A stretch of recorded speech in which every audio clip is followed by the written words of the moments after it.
Okay, it's 6 o'clock, and we'll go ahead, and Clark's got a few things to honor Bryce with, so we'll let him have the floor. And Ken, are you ready to go? Obviously, we've lost a board member, and we're all aware of that. We wanted to, in honor of Bryce, set up his location one last time.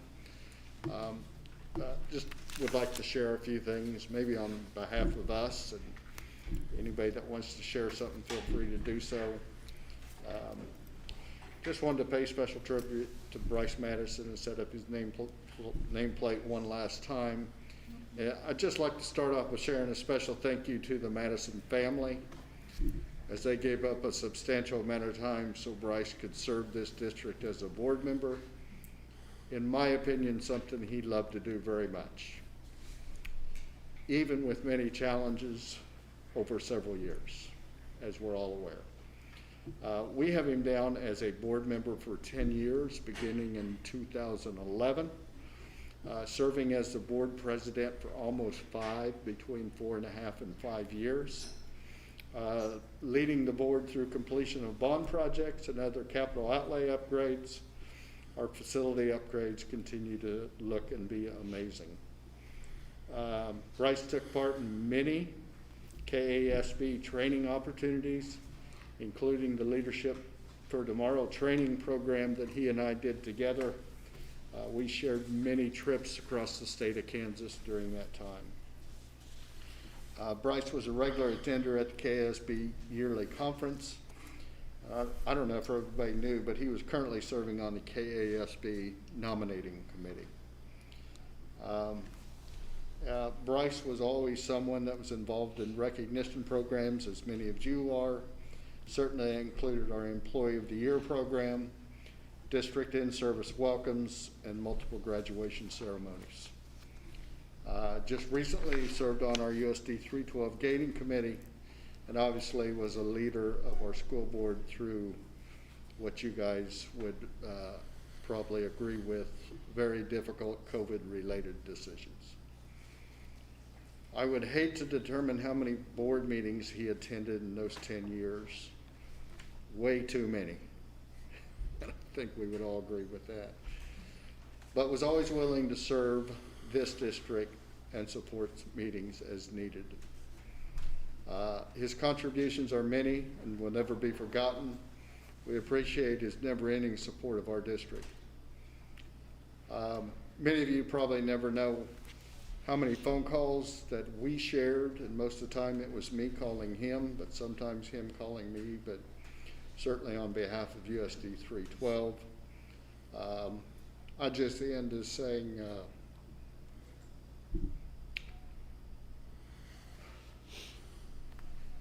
his support of a new superintendent was outstanding and will never be forgotten. I'd like to ask everybody to take a moment of silence, if you would.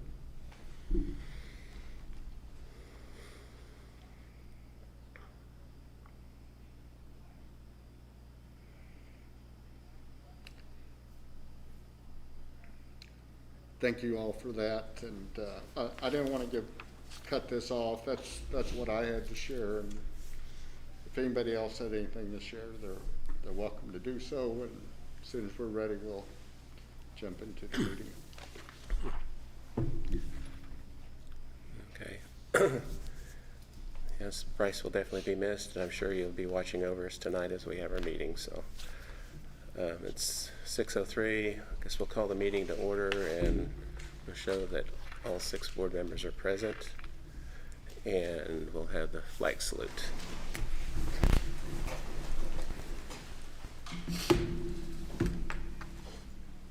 I pledge allegiance to the flag of the United States of America and to the republic for which it stands, one nation, under God, with liberty and justice for all.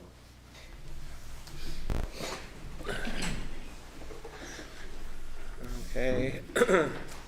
First thing, approval of the agenda. Are there any additions or correct? Well, the only thing, and I just wanted to make sure it's on your agenda in case you printed it off early.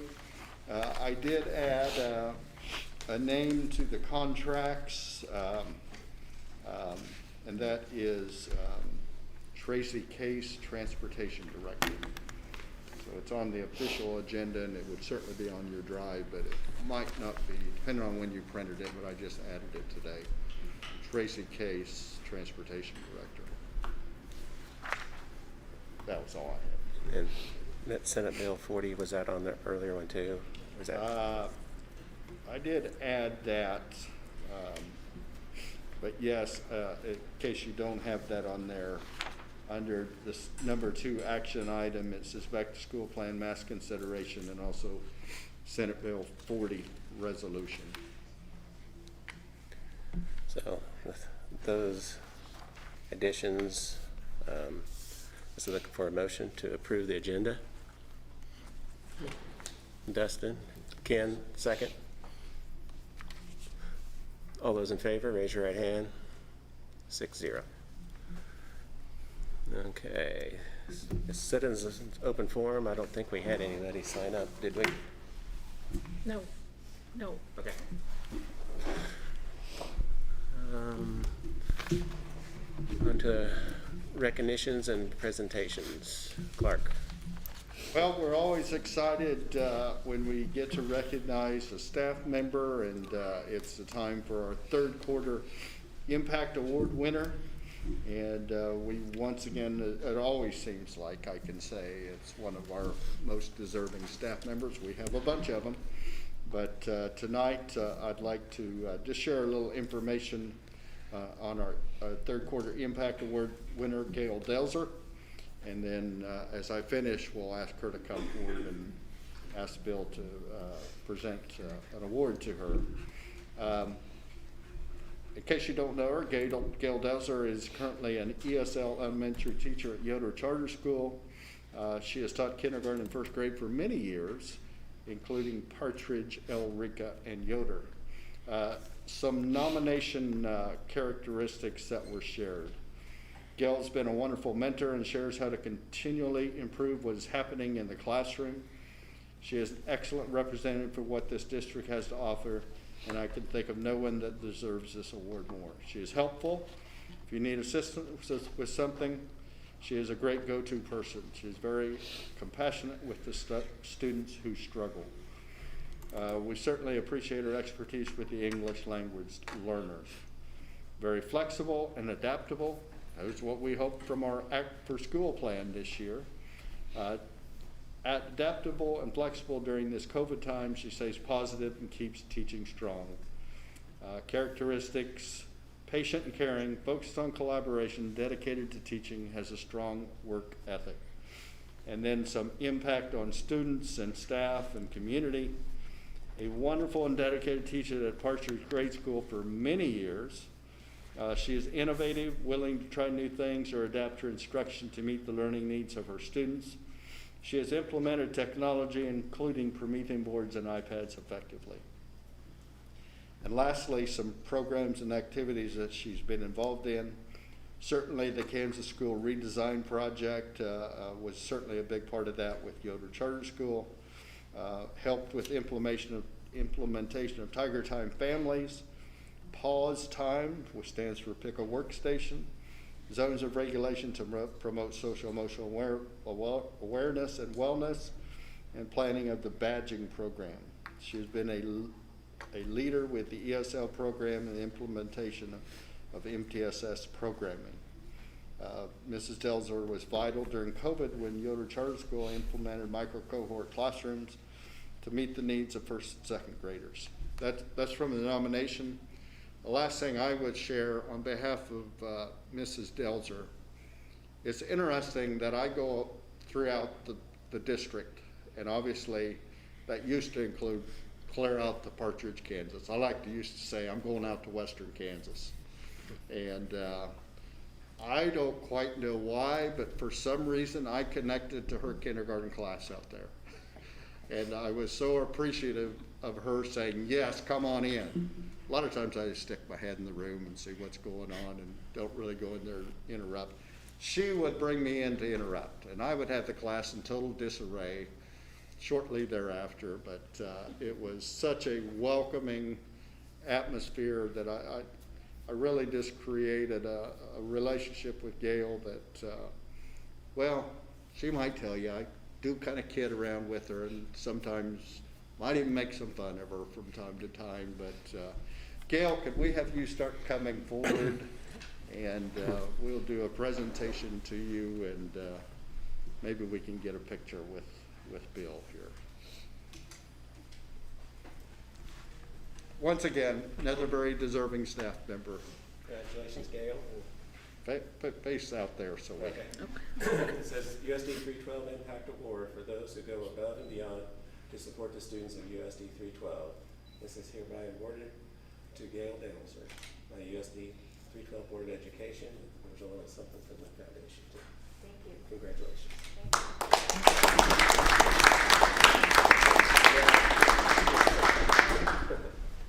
Well, I told my husband on the way, I don't like it when it pertains to me to be up here, but all I can say is I've got 38 years of teaching under my belt.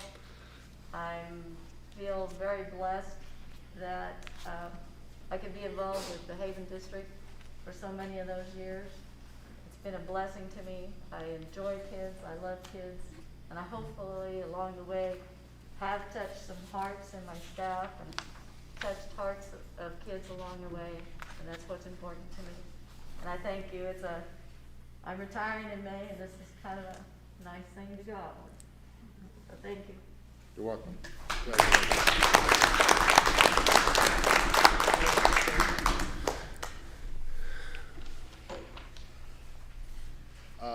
Our second presentation tonight, we don't typically have two, but we have another special group that we want to recognize. Many of you have gotten used to the term micro-cohort classrooms. I would have said I'd never heard that term until COVID hit, and I'm not sure where the term came, but we kind of embraced it and said, what can we do with some local support that would allow us to space kids out in a different way, to get more room, to get less kids within a classroom. So that was what that was all about, and we are very fortunate in this school district to have some local entities that are happy to support. I mean happy to support us along these lines. So I'll just share this. Recently our district chose to use a micro-cohort concept to help better space our students and most importantly keep them all attending in person. This required extra space for both of our elementary buildings. We have learned many times over the years that our district receives wonderful support from many entities across our area. 2 churches recently joined us to help provide additional space to educate our students. These include Journey Mennonite at Yoder and Haven Baptist. We are so pleased to share our appreciation to their representatives tonight, and I've asked our principals to do that. Let's start with you, Judy. Judy, would you come up here kind of in the zone, maybe? And we'll see if we can get a picture. And are you by yourself tonight? I am, Zach. Okay. Judy Miller from Journey. Well, through this pandemic and COVID, there hasn't been a lot of positive things that have come from it, but one positive thing that I did get from it is Judy and I have crossed paths because of that, so not sure if we would have otherwise, but I'm blessed to have come across your path, and thank you so much for allowing us to have a Yoder North, a Yoder Middle School, as the kids also named it. And so just thank you so much for opening the doors to us and allowing us to keep kids in the building and at a high level of learning. So appreciate it very much. And we have a little something here for you, if you don't mind, if we can take our mask off and picture, if you're okay with it. I'm okay with it. So, Judy Miller, thank you so much.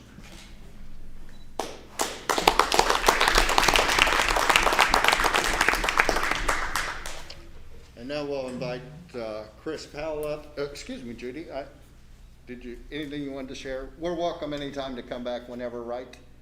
You are welcome back. It was wonderful to see that whole building used when we couldn't meet anyway, and the relationship and the way that the students, and we've got beautiful artwork on the wall that they did over the holidays, and so there's good warm vibes left from them, and so the district just moved out and you couldn't tell that anyone had been in the building. So just kudos to Shannon and Clark and just everyone for the Thank way you. that it Appreciate worked out. that. Thank you. Now I'll ask Chris Powell from Haven Baptist to come forward, and he's got help with him tonight. He'll cry if I leave him behind, so. Looks like he's pulling double He's coming duty with. tonight, and we'll ask Laurel This to- is Deacon, by the way, so, you know. Well, Chris, wanted to give you a plaque on behalf of the school district and the board. We're so thankful to be able to be in a facility, what we came to call the 6th grade center. The kids were able to be there, they enjoyed it, they enjoyed the playground that was close by, I mean, the field that's right behind there. It's, thinking back on it, it was a little crazy. What we did for micro cohorts, it was definitely a little bit stressful, but just knowing that we could be there, the kids were safe, they were engaged in learning, and they got the stuff, everything that they needed was there for them. We couldn't have done it without a whole team effort. Nutrition Services was bringing lunches over, they were amazing, but just knowing that you were there and you supported us, we just are forever grateful, so thank you so much. Absolutely.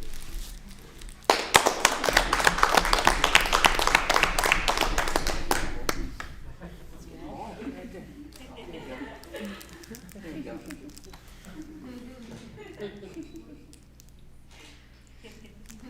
Chris, were you kind of considered the principal? I like to call myself the principal. Yeah, yeah, it was definitely, I'm just going to share a few words as well, because I want to. It was definitely my favorite part of the year. I loved having the kids there. I loved it so much that I decided to be a substitute teacher afterwards.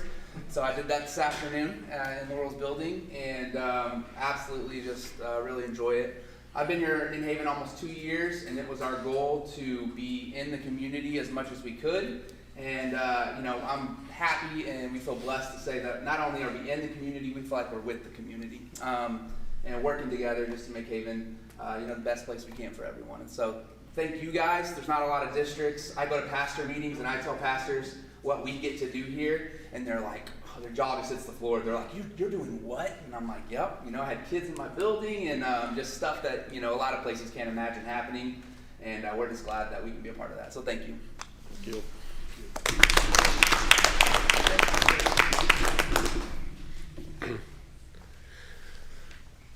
Okay, we'll move to item number 6, our consent agenda. We have the director's reports that are in your drive. If you have any questions, you can ask them. And so I guess, does anybody have any questions or comments about any of the director reports to anybody? I'd ask Ken if he wouldn't mind sharing his verbally, just because it was a lot to follow, and Okay, he was okay with that. okay.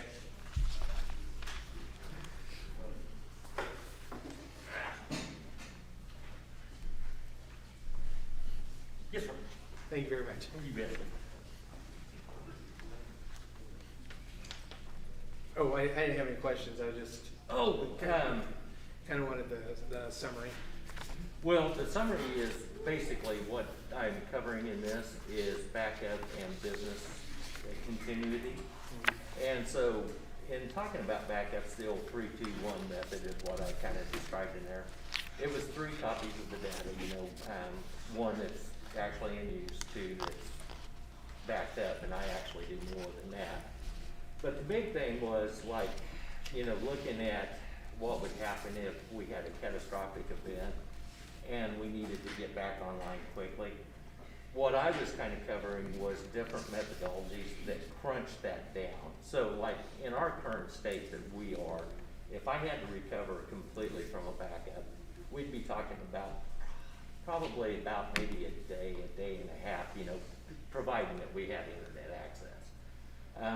But to get an actual server back online and get data back on, probably about a day and a half. The newer technology would allow that to be done in a matter of hours. And so that's the kind of the thing that I was describing there. But with the with the way that things are shaping up with cybersecurities and different things like that, there's a certain demand that's starting to come out in the industry, especially from insurance companies, that want, you know, certain things that they insure to follow specific protocols. And so what I'm doing is I'm going down through this list, this itemized list that we've gotten from the insurance company, and basically looking at what's required for the cybersecurity insurance and making sure that we match that on the district side.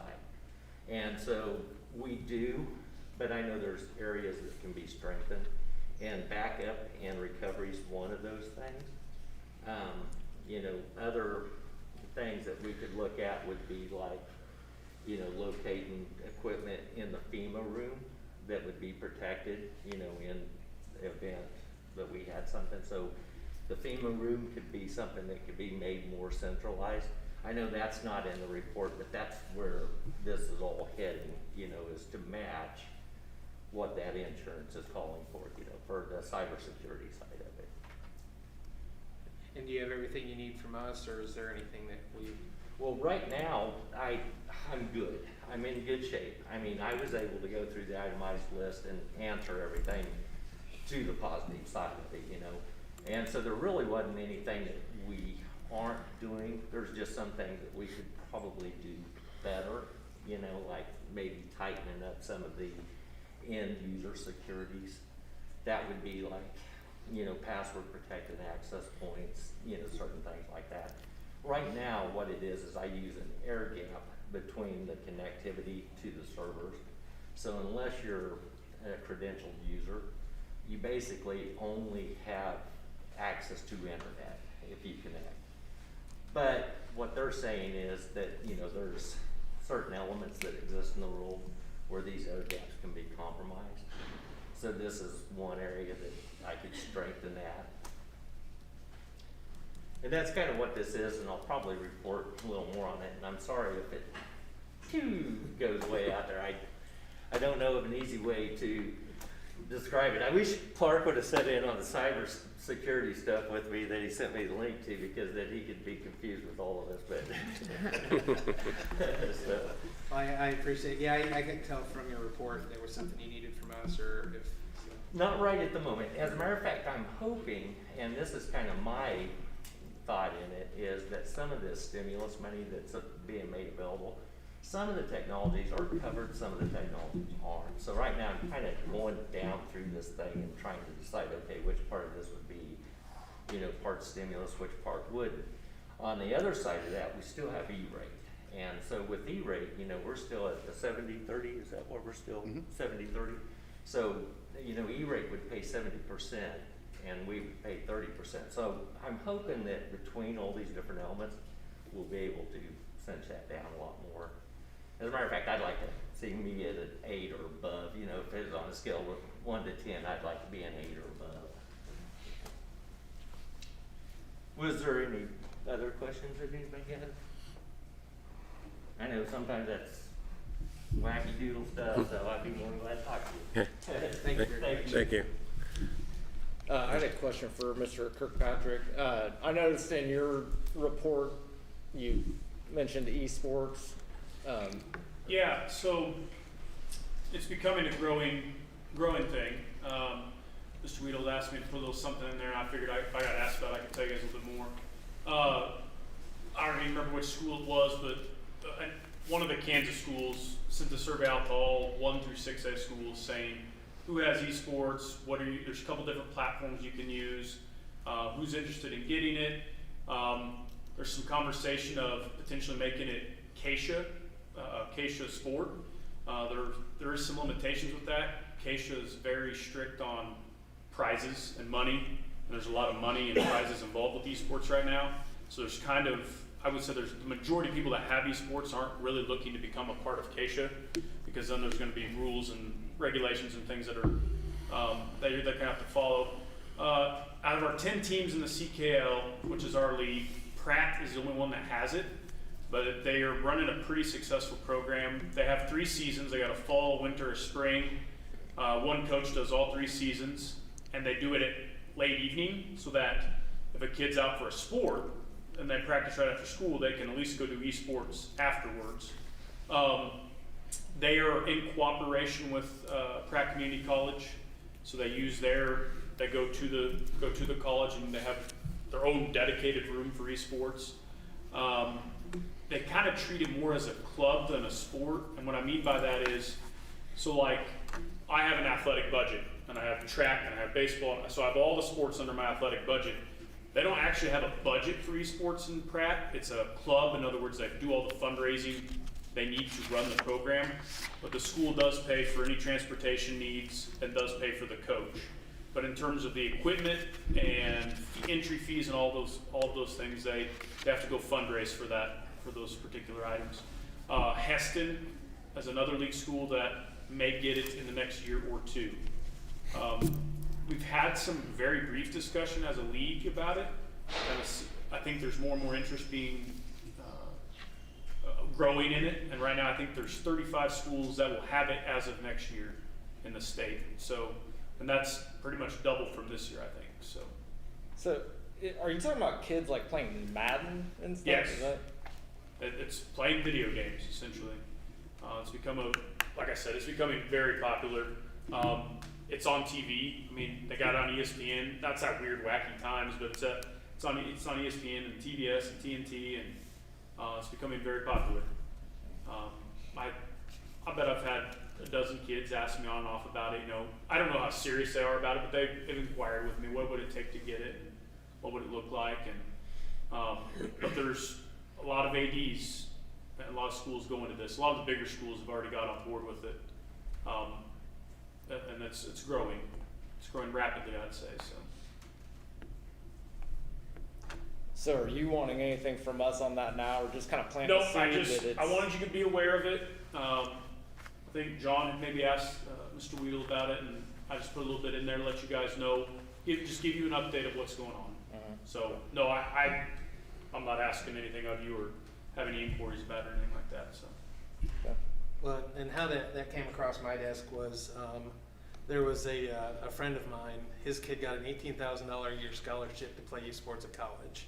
And then, I mean, and this is a big grown thing, you know, talk about, you know, crowd drawn stuff. They're filling up stadiums with this sort of stuff in some of the bigger cities. And so, I mean, it's definitely, you know, and it's competitive, it's team based, you know, so, hey, it's us against them, you know, and, you know, there's different games. But, I mean, it seemed really cool, and it seemed like, you know, something, maybe some of the kids that aren't athletic, but, you know, like that, it'd give them a way to represent Haven. And but with the computer shortages that are going on, I think it'll probably be a couple of years before we can do anything with it, because like there's nothing available now. And that's really another reason I put it in there.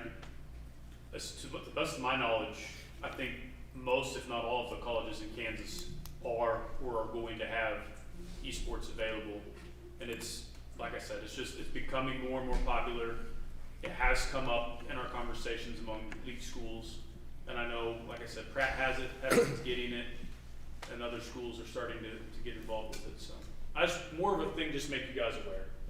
So it's not a surprise in the future. So It's a little interesting in that our supplementals are part of our negotiated agreement.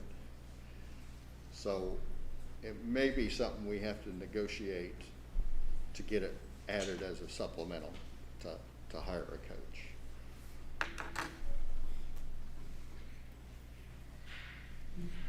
Okay. Anybody else have anything?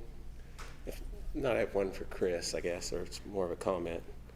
You made some comment about the roof at the grade school gym that Ray did. It seemed like it was a lot better material than the previous material. Was that the one from the bond that we had to go, because we had to go to that one from Kansas City because they were lower? That was more of a spec scrolls by the bond, so that would be a spec that was wrote. Okay. And it had to be that material. So Ray Roofing just put a thicker, more durable material, same product but thicker mills. Okay. I just was curious about that because I remember we wanted to go with Ray at the time, but then It would have still, if we'd have went with Ray, it would have still been a thinner material. It would have been, okay.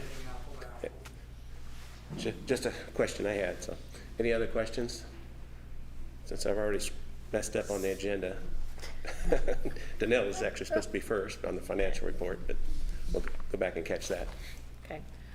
Our ending cash for the month of March was $6,060,414.13. Our expenditures for the month, $979,606.84. Payroll, $414,149.39. Transfers, $120,072. Warrants for the month, $445,385.45. Checks that were over $10,000. The City of Haven, $14,108.58 utilities for January. Ben E. Keith, $18,833.60 food service. SGC food service, $10,567.73 food service. RCEC, $120,072, that was sped flow through. The City of Haven, $14,503.73 utilities for February. Ray Roofing, $39,985, the Haven grade school, the roof that we were talking about. Okay, any questions for Danelle? Okay, Clark, Superintendent report. I've got a few things to share with you.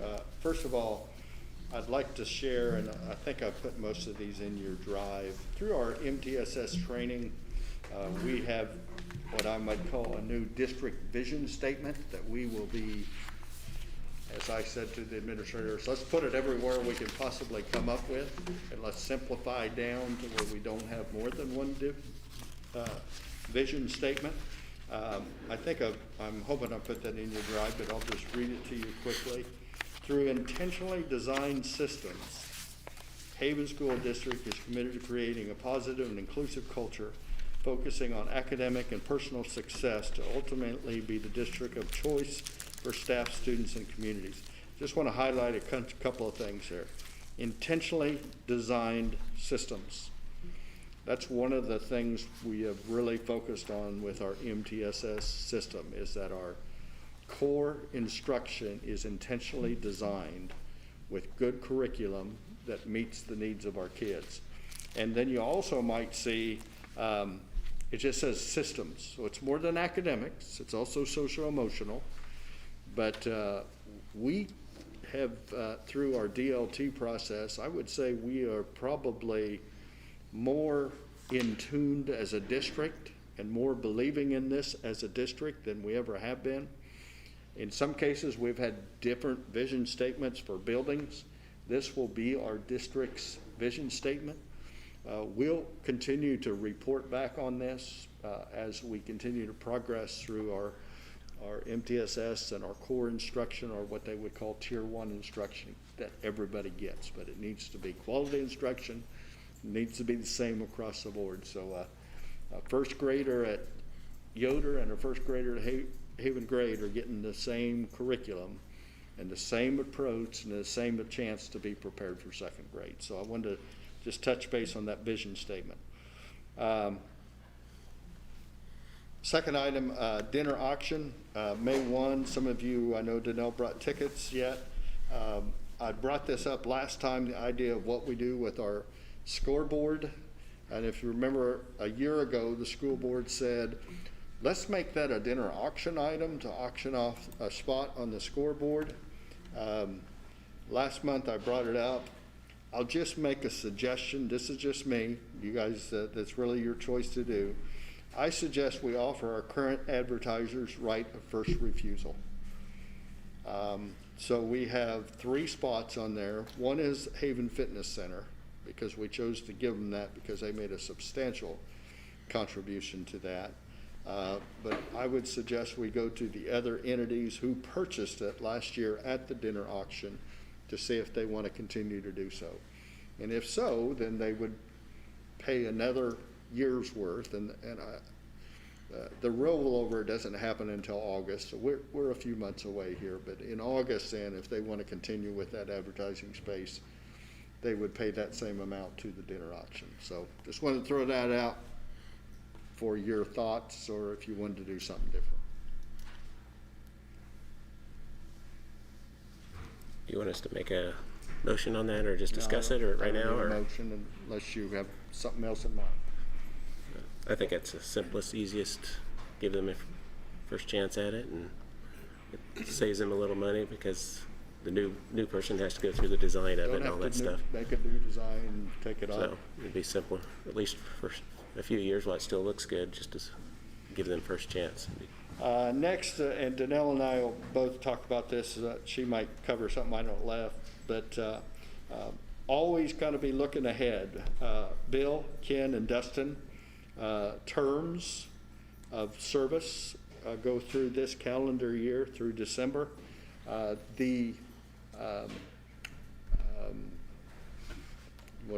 term I'm looking for? The re-up. If you're interested in running again, that date is June the 1st. And so we'll remind you again in May. I'm sure all three of you are very interested in running again, but that's the deadline. We'll remind you in May, but you three's terms are up. Just wanted to talk just a little bit before we get to the action items. In our current situation, Bill, as the vice president, is expected to assume the role of president, and he has agreed to do so. So I'm going to suggest, as I have in the agenda, that we nominate and elect a vice president tonight, just so that we're back to having a president and vice president. As far as Bryce's position, we have a requirement we have to follow for that, and I know, Danelle, you're working on advertising this week. So we have to advertise for a certain amount of time. Remember how many days? 2 weeks. 2 weeks. So that'll run in the paper this week and next. We can't take any action until we've had a chance for everybody to see that. If they're interested, we give them a little application, and then in May, you guys would interview potential candidates, and then appoint somebody to fill out that term. So Bryce's term was another 2.5 years. Utility bills. Last month you kind of asked about our utility bill. Boy, did we get our utility bill. Symmetry is our gas provider. Typically, a month ago, our gas bill was $6,800 some, just shy of $7,000. This month it was $38,000. So that's somewhat of a jump, 5-6 times. We have been involved with KASB, and KASB has hired an attorney to look into this and potentially to take on this company. Of course, to do that, they want us to pay some funds, to pay some legal fees, anywhere from $400 to $1,200. I don't know that that's going to get us to waive our dollar amount. I think it might give us more time to pay that dollar amount. Some of it, the challenge is the rate, the per unit rate we paid was $270, now it's $1770. So there's a big question mark how legal that is to do. That's an ongoing process, so we really have a couple of choices here. One, we can pay the bill and move on. Two, we can hire KASB to be our advisors, go to bat for us with this company, and I'm not confident they're going to get it reduced, but I'm certainly confident that it would certainly get spread out. Any thoughts on that? My first thought was, yes, let's get involved, and then I found out that it costs money to get involved, and I'm almost ready to just pay the $38,000 and move forward. Are they eligible for the bill the legislature passed that would give them a loan for spreading it out? And have they indicated they were willing to do that, or? Yeah, I think that could be part of this process, We would have to pay interest. but we pay interest. And if we pay it in full, they are giving us a 5% discount. Not bad. Yeah, if we pay the bill this week, Yeah. we get a 5% discount. That's nice, huh? $1,500, Something. which is what we're gonna pay KSB then.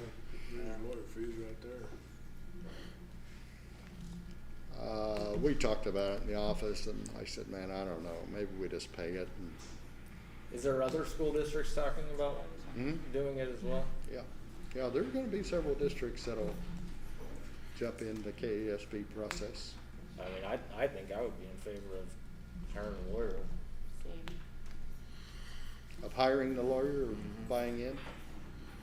It's tough because I know a couple of guys in that industry, and a friend of mine was trying to get his natural gas to market just to help people out when all of that was there, and he couldn't get it to market because the plants where he would have sold it, or the places he would have sold it to, were frozen over. And so, because I looked at this a little bit, and I honestly, I'm not sure we'd have much success. I mean, I think it'd just be money we're throwing away. Would be my thought. Because, I mean, that's the way the system's set up. It's set up to where if there's a shortage, then you bid on it. And whoever bids the most gets the electricity or gets the natural gas. And so that's not a Kansas thing. That is a region thing. And so, because we're all on the same grid. And so it was just one of those, 1 in 100 things. And I don't know. Did they indicate to you whether they thought they'd have any success? I don't know if anybody's confident in anything, other than I listened to the attorney speak the other day, and he said, well, I believe we got a case here. The case I heard was the per unit rate. But today what I heard was they were confident that they could get it spread out over a long amount of time. Which I don't know that saves us money. And Spreading out it, I mean, we've got funds available to pay it, so spreading it out, I don't think we. I would think we'd It's- still have to pay interest, because when I listened to that, they would spread it out over 6 months, but we had to pay interest. that's what our current bill says. If you don't pay by this amount, we'll charge you interest based on your contract with us. And then KSB says, oh, don't worry, they can't do that. If you hire us, they can't do that.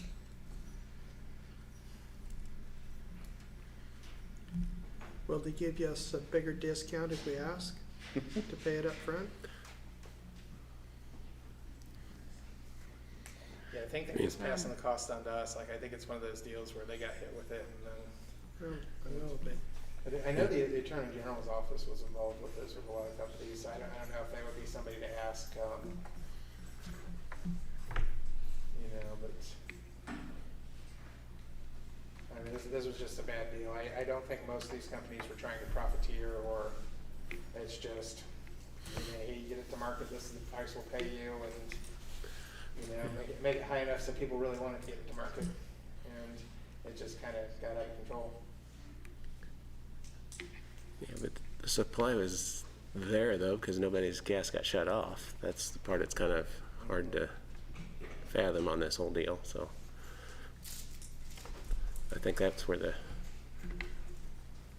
legal argument might come into play. I mean, it might not be our supplier, but it might be suing whoever they bought it from for charging. Well, and full disclosure, my dad's pretty high up in Duke Energy, which isn't anywhere around here, but it's on the East Coast.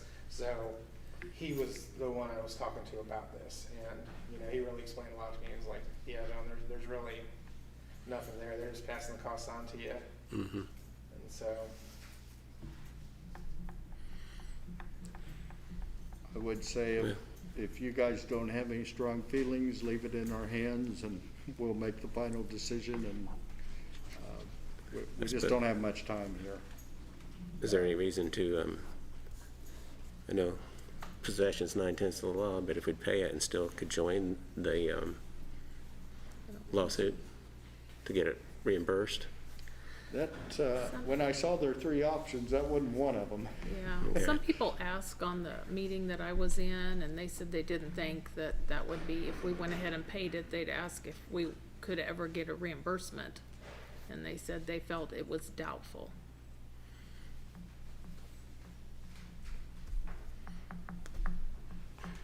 Can we find a different supplier? Yeah, I don't know the answer to that. You know, we had a different, Yoder has a different supplier. You guys So- asked last time, and we had paid that bill. It was just a little over double. And we Double paid instead of- that bill. 5 times though. Yeah. We've heard worse stories. No, I'm just going by our gas bill out at the office. Yeah, we used a little bit more, but the price didn't change. So we didn't get hit. So I'm wondering why did some of them get hit? So that's why I was just asking the question. I don't think there's any right answer. Well, and the bigger companies were able to absorb the cost, and then a lot of companies too got these loans from the state.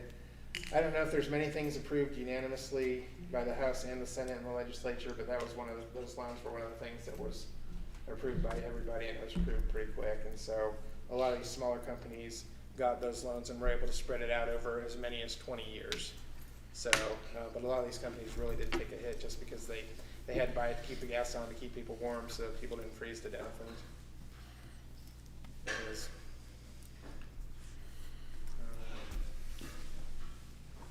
at least that's my understanding of it. I just know that our gas company is regulated by KCC and they couldn't do that. Where I, Most of them are not, I don't think. so maybe that's the big difference. That's the problem. I don't think they all are. I like the idea of leaving it in your capable and educated Yeah. hands. Well, we'll Yeah. look into it. Unfortunately, maybe we may need to call our company and say, are you gonna charge us a fee if we don't pay it this week? We'd love to buy some more time so we could further investigate with KASB, but then again, the 5% discount, we don't wanna lose that either. It is $1,500, so. Yeah, that helps. So I guess we're all good with letting Clark make the final call on that. And Board development training, as you know, we had scheduled a date, end of March for a special board meeting. I've been in touch with Gary Sechrist, who was doing our training that night. One of the suggestions, and obviously we're now at 6 board members, so I think our 2 options are to wait until we have 7 or to wait until after the first of the year in January, where we potentially could have more new board meeting members. So I guess if I had to give my advice, I would say let's just wait until January. anybody else concur? Or? I agree. Okay. I did have Senate Bill 40, and we'll talk about that in the first item, but I've got something in your drive, and we'll talk a little more about Senate Bill 40. Lastly, memorial tree with plaque. I put in your drive FC, memorials, funerals, in there, so I might refer you to FC. I've been asked about a tree being planted in Bryce's memory, which to me falls into a memorial standpoint because they want a plaque. You could split hairs on our policies here a little bit because it doesn't talk about board members. It talks about students and employees. And then it talks about school site. And I guess my suggestion, and I guess wanted you to refer to that document, in my opinion, my answer needs to be, if you want to put it at a non-school site, we will approve it. I know one of their ideas was the grade school. To me, that's a school site, not necessarily, to me, that's kind of what our policy is, keeping from having memorials at school sites. The previous one I got was a student death, and the people asked could they put a bench at the football field, and I answered no, you can't have a memorial at a school site. But I offered them the baseball field. As you know, we don't own that site, and that was just fine with them. And so that's what occurred in that setting. So what I'd like to do in this situation is offer them a location at the district office. Obviously, Bryce had a lot to do at the district office, so that, I don't know what they'll say, but I guess I wanted you to see the policy and see if you agreed with me that that might be a good option to offer. Is there a reason we have this policy? I just don't know, because I know I've been with, there was, when my kids were little and we were down in Wichita, there was a student that died and they put a memorial on the site. Yeah, I would say the reason why, and it's from a grief counseling standpoint. I think our counselors would probably could explain it better than I do. But typically, the advice we get is get rid of the remembrance off of the school site. So let's say you had a student or a staff member pass away and you made that memory at the school. They say that can make it difficult for kids to get past it, and then it's always a remembrance of the person or the situation or the tragedy. Would you guys agree with that?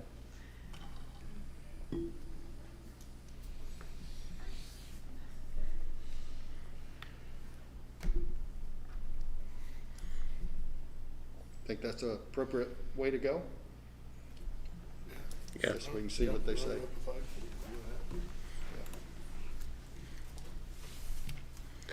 Okay, that's what I had. We ready for the minutes part of it now?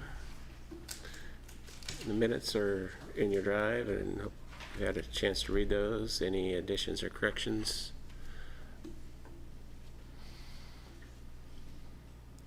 If not, we'll move on to the verbal report from the counselor cares team. Finally, they've been waiting to go. This group has named themselves the CARES team, correct?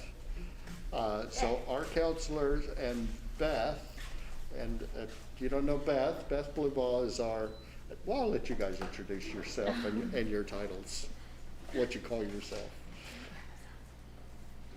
I guess that's me going first. I'm Beth Blueball, so I'm a clinical marriage and family therapist, but in this role here for the district, I'm considered a mental health intervention team liaison, which is quite a mouthful, so we made it more friendly and said caring team, because we care and we do a lot of that, social, emotional, counseling, mental health. And so I guess before I go into kind of what the caring team is, we have kind of made this just our unofficial theme for the last year. Is tough times don't last, but tough teams do. We have 10 minutes to tell you all the amazing ways that we are tough and we are awesome and all the things that are being done that is a lot of behind the scenes work that a lot of people don't know about, because we're just kind of, we hold that space and we do the work so that everybody else can focus on what they need to do. So the caring team, I had a brief handout just so that you guys could have that information and we could save time and get to all the awesomeness, but it's a grant by KSDE, the Association for Community Mental Health Centers. It's Haven's second year to participate in the grant. It's the third year for the state of Kansas. And so I work for Haven and Pretty Parade. It's a shared grant. So just to quickly look at where we were from last year to this year, is we started in October of last school year and ran through June. Huge COVID shutdown in there. And so we had to switch to telehealth really quickly. We had a therapist just one day a week here for Haven. And you can see now, we have a therapist here 4 to 5 days a week. So she every other Friday she'll flip-flop and go to Pretty Prairie, but the rest of the time she is here for 312 schools. Last year we had one case manager and one attendant care worker. This year they added another half-time case manager for us, so we have 1.5 case managers for 312 and one attendant care worker. Basically what they did is they gave me an entire team from Horizons Mental Health Center, and we get to tell them what and how and who to serve. So just the numbers that I wanted to kind of pay attention to or for you guys to hold into your mind as you look at that handout that I have is the numbers that we're serving, is that if you look at the percentage of population that Horizons serves in Reno County, it's 7%. So I kind of used that as a baseline number of kind of where we wanted to go. Before the program started, USD 312 student body, 1% was being served by outside therapists. And you can see at the end of June last year, we had already bumped that up to 7.6. 10.3% of the total body is connected to services inside and outside of Horizons. So just because we're not counting them in that 7.6% doesn't mean that our families and students aren't being served. They're just being served in a different capacity than Horizons. And so then this year's numbers are on this next slide. So far, this year we have reached out and are connected to 13.5% of the total district's population. And then 9.7% are actually being served by the Horizons grant.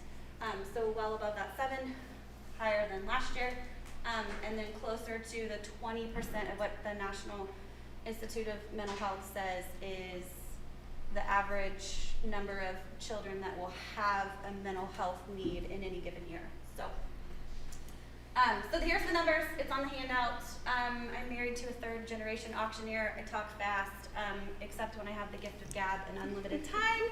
And then I'm super passionate about this. So our invitation to ask us anything, anytime, we would love to tell you how awesome this district is and all the amazing work that we're doing together. So hit us up if we fly over it too quickly. I think last year we talked a little bit about what is the national recommendation for how many students each counselor should see. We are pretty close, which I would say is incredibly fortunate. Tara and I were on a school counseling conference a couple weeks ago, and there are some people, it's one counselor to 400 students. I'm the closest at pushing it over at around 300, but for the most part, we as counselors appreciate that we are well staffed to meet the needs of students. So here's what counselings look like at the grade school, just in numbers. I worked with 67 kids individually. Some of those kids are repeaters. That makes up about 22% of our student body. Up to this point, this week, I have done 85 classroom lessons. And that's actually, I've done more than that, but 85 classroom lessons have been written. Because of COVID, was shut down a little bit. Next year, that number will probably be closer to about 120 lessons that I write and present. So I write 120 lessons and then I present them. If there's 3 classes, I present that lesson 3 times. So topics that we've covered have been empathy, zones of regulation, anxiety, leadership, friendship and bullying. Career exploration was one that we partnered or plan to partner with in the future with our middle school and high school counseling team. I've done 10 suicide risk assessments. That's not necessarily a statistic I'm proud of. Other than that, it represents that we have a system in place to catch kids that have ideas of hurting themselves. If you do the math, that's more than 1 assessment a month. We haven't been in school for 9 months yet. Kind of scary. My youngest one has been 1st grade. My oldest is 6th grade that I've done it with. All of us as counselors have a standardized screener that we use to indicate what is their current ideation, what's their history, plans and means that they maybe have to carry out their plan, and then what support or protective factors are in place. And then that helps us, all threats are serious, but it helps us know what's the next steps and where do we go. And having a mental health partnership with Horizons in the building is such an asset to getting kids and families connected to that next level of help, because the reality is we are not a crisis center, but we are there to screen for them. The reason I asked about relationships for our 4th through 6th grade students, we take the KCTC, the Kansas Communities That Care. I was looking at some of our data. In my building, only 6th graders take it, and there were some alarming numbers. what I need to know is, do we have protective factors on the other side of our risk factors? So drug use and depression were two that really caught my attention at the grade school level. So what are protective factors? Relationships, one of the #1 protective factors that you can find. So when I asked 4th through 6th graders if they felt like they had a positive relationship with another student in the building, we were at 93%. What I didn't include on here was that we were at 97% for a positive relationship with an adult. Still room to grow, because to me 100% is where we need to be, but something worth noting. And then another protective factor is, do our kids have, if they do feel depressed, do they have the skills that they need? 75% of our 4th through 6th graders indicated that they do. So those are kind of just some key numbers of what counseling has looked like at the grade school in a pandemic. All right, at the high school level, I have seen about 25% of the student body on some sort of crisis level. And I will say that for a teenager, crises vary as to what is a crisis. But for them in that moment, they are needing something. They're needing somebody, a support. They come to my office, or I'm called to come see them. So that number is about equivalent to what it was last year. I will say that this number hit really hard about January, February, when we started to come back in full person, and it was on. My office was full, and there was just bleh happening, and it was wonderful. It was exhausting, but it was wonderful, because had missed that, and trying to reach kids over Zoom is challenging. So while that number is, I wish it was lower, I was happy to see that kids were coming back in full swing and still feeling like they could come and find a place of support. The number of students that are receiving a one-on-one college and career readiness counseling from me specifically is half of our students. I meet individually with every junior and every senior. I meet with juniors in the spring, and then I meet with them as seniors in the fall. We have an IPS, their individual plan of study, that we go over, that they actually start creating as freshmen in career and life planning. We work through that in our advisory system, which I'll talk about next. And so those students, besides getting input from their advisors throughout the year and building that foundation in college or career and life planning, they'll meet with me one-on-one, and my hope is that whatever path they're wanting to take, that I am a key resource to getting them the information they need and helping them understand the steps that they need to take, so that come graduation they feel confident that they're leaving with a good plan in place. The number of students that are receiving our social and emotional lessons through advisory is 100%. Every Wednesday at 3 o'clock, students have, they meet with their advisors, which is one of their teachers, that they follow throughout, 2 advisors that they follow throughout their career. I put together the lessons every week. They see my face in a video, and I explain all the things and kind of ask then the teachers to facilitate those lessons that we're doing. One of our main goals as a counseling department is we're all hitting the same stuff, but we're hoping that we can start to get it a little more linear together. I always hate when kids come in and they say, oh, I did that last year in middle school, I don't want to do this again. Yeah, I bet you don't. So it's our goal to really make sure that we're starting to put things together in a really nice pattern for these students. So while they keep needing to get empathy lessons and leadership lessons and conflict resolution lessons, at least it's growing with them, and it makes sense. So that's what our advisories look like. We really kind of want to touch base a little bit with the rest of our time on just some of the successes we do feel like we've had as a team this year, because in the midst of everything that's happened, finding the positivity and the good has been really helpful for us, and hopefully it'll be good for you guys to hear it too. So one of our first steps when COVID hit last year and we did have to go remote is, how do people reach us? So we developed as a team a counseling website. It's housed under USD 312. We want to continue to push people to access that. Just recently, I added information about vaping and how to have a conversation with your kids about that after we had some issues there. So we want to be the mental health experts for our family and for our community. And a website is one way, as we are all connected to our devices, to do that. Another win of how we've served our community is that we've had quite a few families mention that if it was not for in-house services, their kids would not be connected, because it's just not feasible to take off work, get them into Hutch, get them back to school, and there's just too much time missed. being able to be in school with a recognized appointment, it minimizes for our teachers time that they don't have students out of class, and for parents time off work, and then for our students it's just the most efficient way to get support and help that they need. We've also had quite a few parents call and write to both our school staff and our Horizon staff, just noticing the changes that they see in their kids. Kids accessing coping skills that they knew about, but the disconnect between what I know I need to do and what I'm able to do just wasn't there.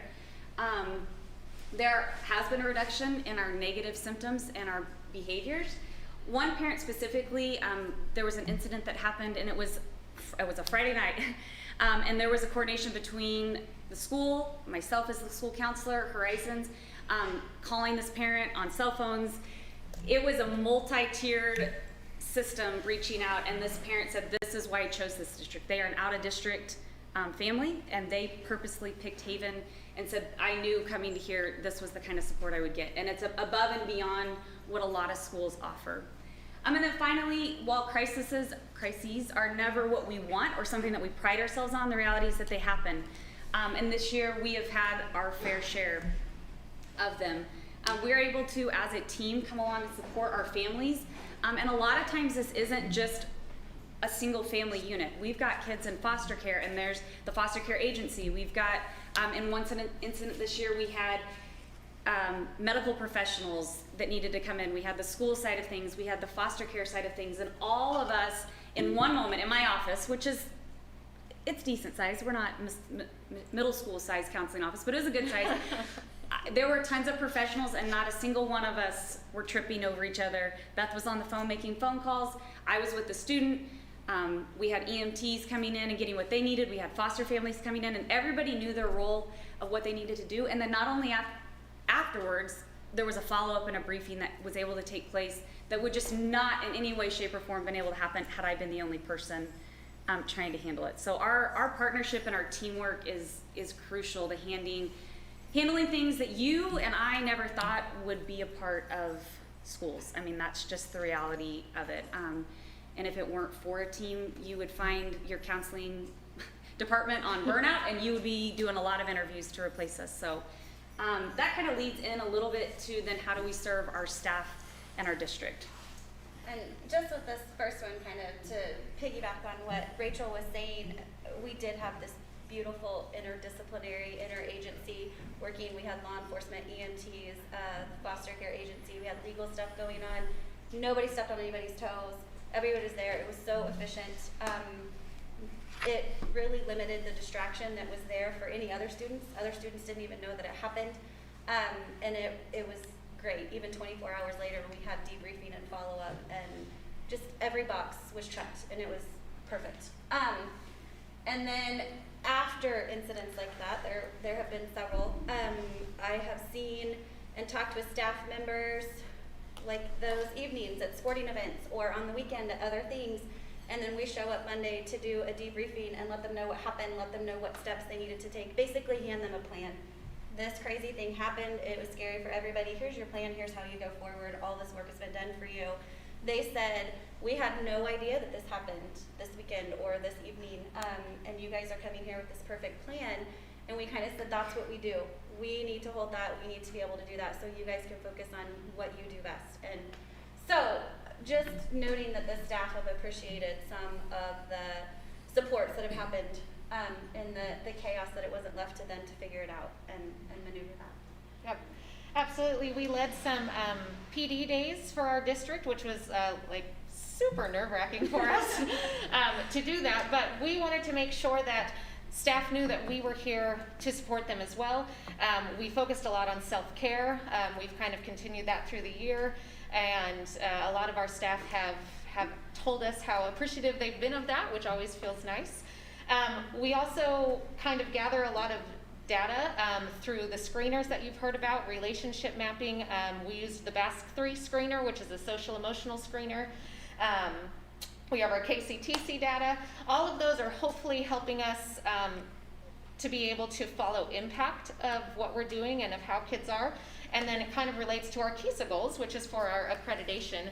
Our two main focuses are relationships and relevance. And we like to think and hope that what we are doing very much ties into those two things, and that we're helping to push our district in the right way in those two categories. So when we look at that joint collaboration and sorting the district-wide data, we all are getting our eyes and hands on that data, and we're dividing and conquering how we need to do that. There's that universal screener that came up. We have been to many statewide trainings and out-of-state trainings, and I kind of feel like maybe we get a little tunnel vision when we're here, thinking that this program is something that a lot of other schools have and a lot of other states have. It's very clear when we go to these things that it is not. This is something unique and very special, and it is being run really good. At one of the trainings I was at, we had out-of-state presenters, and they would say, who has universal screenings? I was able to raise my hand. Who does, goes through the data? I was able to raise my hand. Who has a policy for screening risk assessments and having a safety plan for how you follow that up? I was able to raise my hand. Who can get releases of information and have follow-up when there is a crisis? All kinds of things. How do you connect to community resources? I was able to raise my hand enough that they stopped the presentation and asked me to say, what is 312 doing? How is it working? And I got to talk about relationship mapping, universal screeners, the lessons that we're doing, the advisories, and everybody just kind of dropped. They couldn't believe that we had all of those things in place. So it was very evident that this isn't all over. The presenter from out of state stopped the presentation, said how awesome it was that we had this, and this is exactly what would have helped her not have multiple suicide attempts. And this is exactly what she is presenting as what needs to be the standard for schools to help children come back after events like that, or to prevent events like that. So it really is a unique partnership and so beneficial, and it is super exciting to know that we are well above kind of that curve and well on track for things. And then I've also got to help do different lessons. I got to present to our 7th and 8th graders on executive functioning and help Mrs. Robertson out with that. I'm coming back to do some suicide stuff. It's exciting that I get to help be a part of that, and the more I can get my face out there to the students, the more I feel like I get to be a part of this team, and I get to jump from all the buildings. So I'm preschool to Yoder to high school to middle school to the grade school, and I love it. She has not taught a kindergarten lesson yet for me. So here's where we're going. Obviously, a team's only as good as what we're looking ahead to accomplish. I'll let Beth talk a little bit about, she doesn't come for free. We have to pay for her somehow. If you ask Tara and I, she's worth millions and millions of dollars in this partnership. Based on your discussion about our energy bill, I don't think we have millions and millions of dollars to pay for. But what is the state doing to help us? So I'll let her kind of explain that. So Governor Kelly has written this into her budget for the year, which is always one of the big hurdles, is to get written into that budget. So we're over that big hurdle. Their goal is to have 25% or more of Kansas schools get involved in this and to get it written into permanent funding so it doesn't have to be voted on every year. So their plan is to make social, emotional, mental health, like community collaboration, part of funding for schools. So we're well on our way for that. Of course, we won't hear till end of the month or May. They'll hurry up and say, quickly turn this around and get your grant report in, your grant request in. So we're kind of waiting to hear, but everyone's working really hard to get this to be a permanent feature. And you can see there's a few other goals that we have there as we continue to partner with MTSS. The reality is Tara and I, and as we get a new middle school counselor, the ability to serve tier 1, tier 2, and tier 3, there isn't a single person, no teacher in our district is asked to do that. We have title teachers, we have pairs that come in and do it. We don't have pairs, we don't have a counseling title teacher. So that's our challenge, is how do we meet anywhere from 100 to 300 kids at every single level. And so we'll continue to work on that and how to support one another and be as efficient as possible. But probably the thing we want to talk most about as we move forward is, especially after spring conferences and some situations that happen both at the grade school and then I know at middle school and high school, there is just a huge parents going, I don't know what to do totally with this. The social media wave feels like it's crashing and I can't even get my head above water. The vaping and where they can be hidden and what they look like and how to have conversations. And then there's this, my kid is talking about suicide and whoa, this is big and heavy stuff and I don't totally know. I had lots of parents in my office at spring conferences wanting some support. So we are wanting to launch a community connection series. It's part of our kind of hashtag 312 cares, if we can add it to our 312 proud. And we have our first one scheduled for the 29th. We will, during the day, have 5th through 12th graders in the building here at the high school. Come over, it'll be 5 through 8 the first session, and then 9 through 12 the second session. And we have brought in a speaker that Beth and I have both heard, and I believe Tara has as well, who works for our Creating Safe Schools, and he's going to talk about change ultimately starts with our kids. We can drag as much as we want, but at some point kids have to take ownership of the school that they want it to be. And he kind of gets hardcore about drug use, about social media. But then later in the night, we know that we can't do this without parents. The reality is we cannot single-handedly raise a generation. So we have created he will stay through the evening. He's coming down from Topeka and will stay through the evening to do a social media one-on-one for just our families. And kind of, again, just how do I know what to even do with these apps? How do I even help my kids navigate this? How do I as a parent through this? And we ultimately, our job is we want to give parents the chance to parent first and foremost. And then we get to take that role over to some extent as we walk through this school journey with them. So this is our flyer. We'll be getting it out to every building, posting it on social media, but we'd appreciate any help you guys have to help promote this, because again, part of being intentionally designed systems is about having intentionally designed programming that supports not only our students, but our community as well. So anything else you guys want to add? You got it, girl. Awesome. Do you guys have questions for us?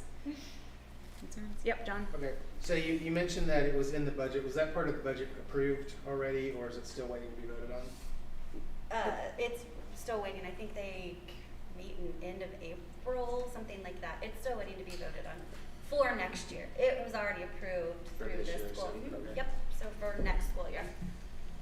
And then, I guess this is probably the same question I had last year, but those numbers seem really high to me still. I mean, but last year you explained it to me and I forgot what you said. Yeah, I mean, I would agree. Tara and I would both love our numbers to be lower. And again, a crisis does look different. Somebody's dog has been hit, so a dog, we've had kittens stillborn, and kids just need a place to process it. But it's been as serious as, hey, I need to tell my dad something and I've never been able to tell him this in my life. How do I even have that conversation? So I would just say our kids are facing more than we ever know. And if you look at how we as adults are doing, kids are facing a lot of those same things, but without any of the maturity or life experience to kind of support them in that. So. And not everyone being served is having EMTs and in foster care and having those crises. We have a lot of families where it is short term. They're in there for 3 months, maybe 6 months, and those children are learning some anxiety coping skills, some depression coping skills. They are good and they are out, which is kind of what we want it to be, is this intensive, individualized, can we meet your needs, so that we don't have big crises that come up. So I don't want you to look at those numbers and go, oh, we have 17% that are suicidal, because that's not accurate. We have families coming in for some life things that we don't see in an academic setting, and they're coming in. And this year with COVID, we had waves going up and down because we were supposed to be around people and then isolate and then try to come back, and that's a hard adjustment for us as adults, but also for some of our students. And so some of it is brief interventions, but it can be really individualized and really intense, more so than what counselors can offer when they're serving 300 kids. And then, I'm sorry, just 2 more questions. We've got another counselor to add on the agenda tonight. I think I'm really the only one that voiced concern about this, just because, one of the big criticisms over the last year with the legislature has been, hey, we're spending a lot more money on administration, and we meant for this money to go into the classroom. So I guess,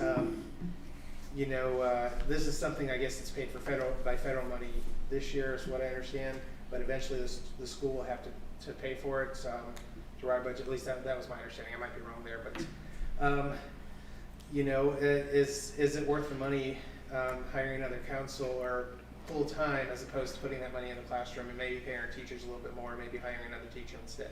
My answer is we are in the classroom. Like I said, I will deliver 85 lessons this year, or have written 85 lessons, and so whatever our district, I can't do the math that fast. So 300 plus middle school and high school have been taught. And to be honest, I have a sneaking suspicion that at some point, social emotional will be on state testing. It will be a state tested area.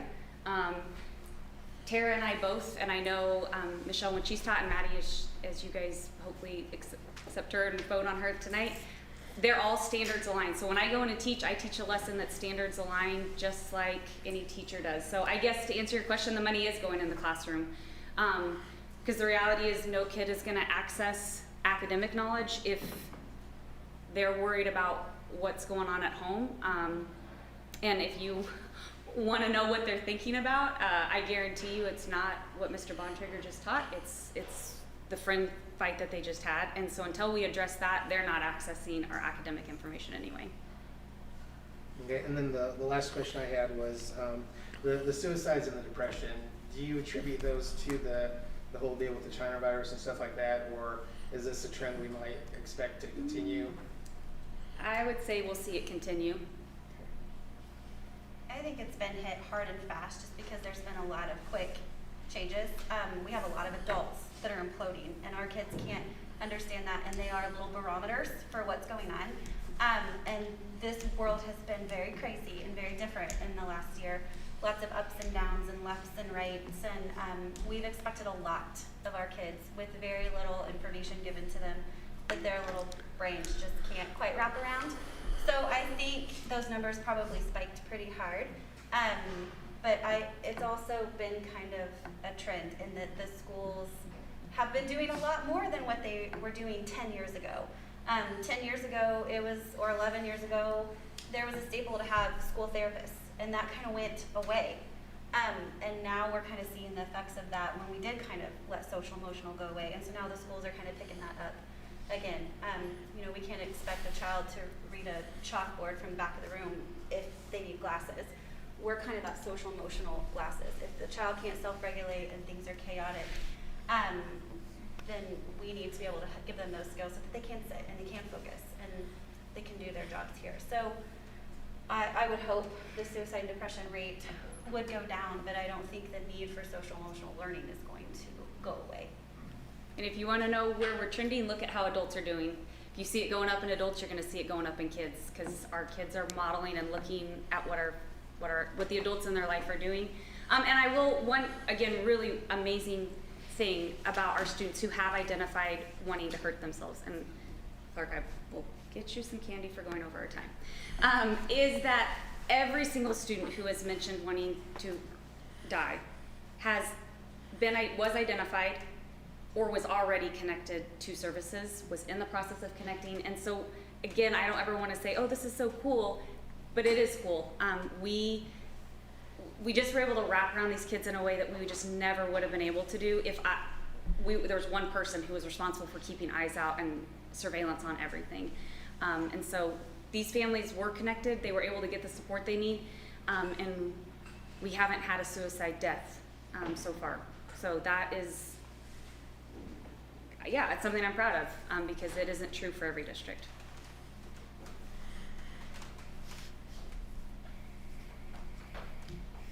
If you guys think of any other questions, let us know. Our main goal with this is we want to keep that communication out there with our community and our families, and we want to bring them in because it really is a team effort. So let us know. Thank you for your report, and thank you for what you do. I guess the next item is disposal of equipment. Clark?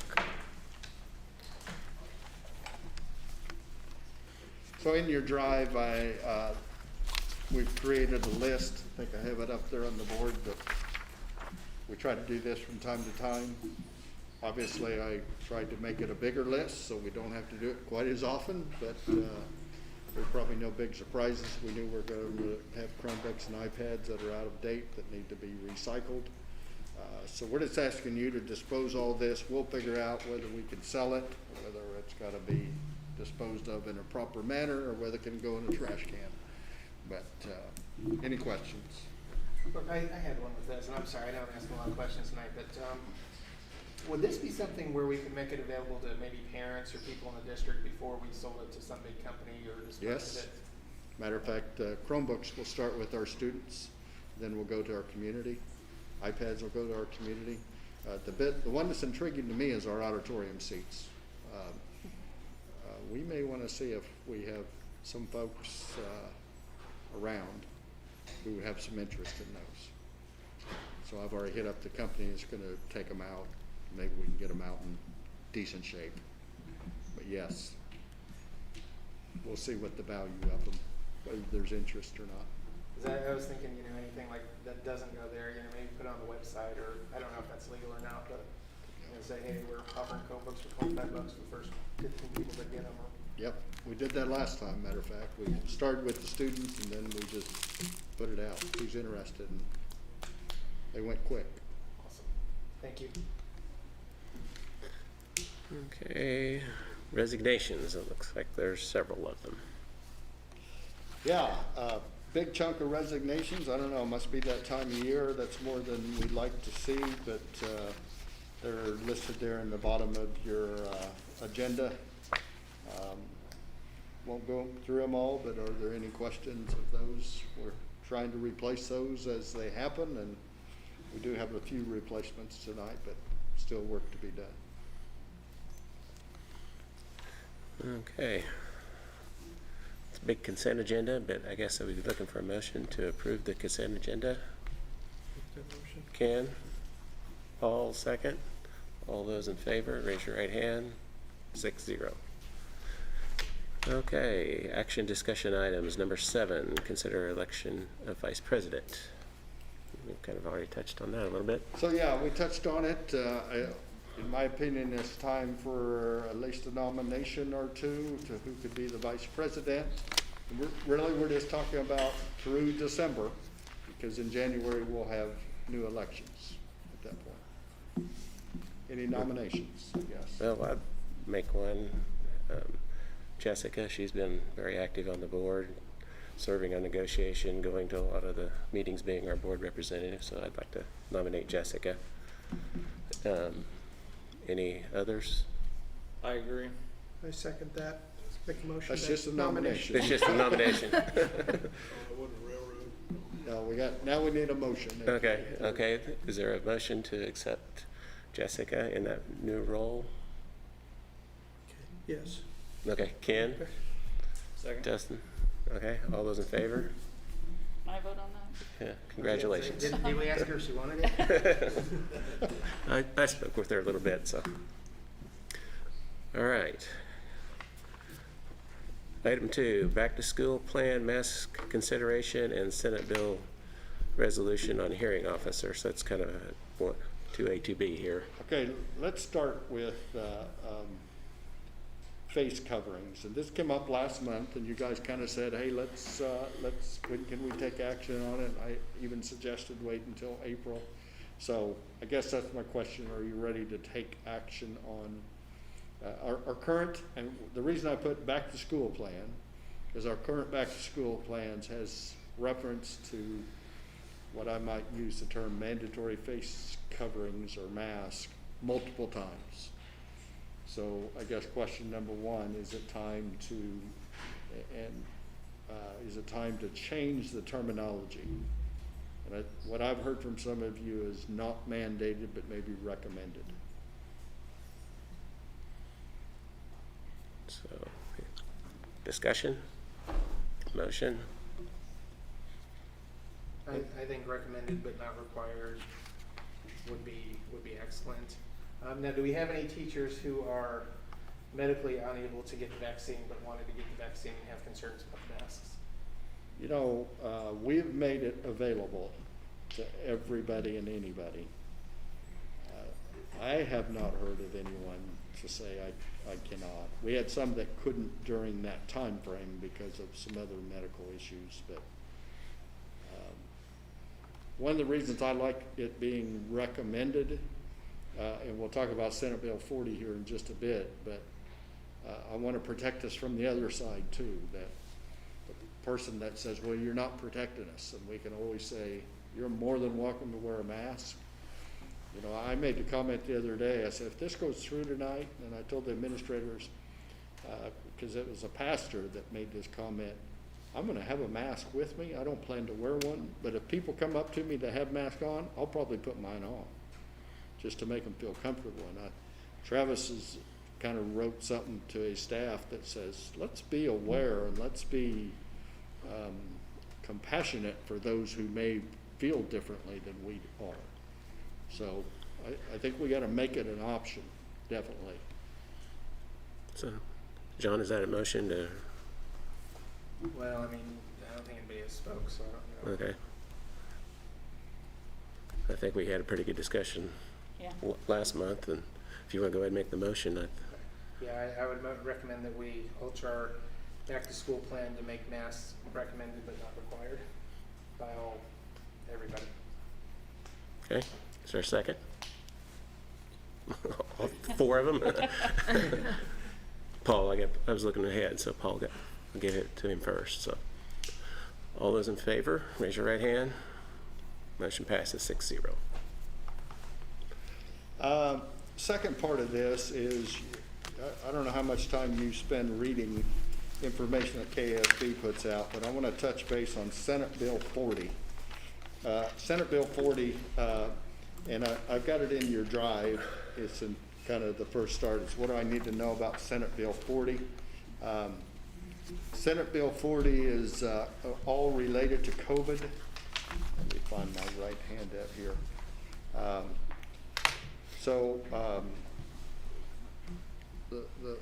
I'm bringing up this concept of the idea of you passing a resolution to name a hearing officer.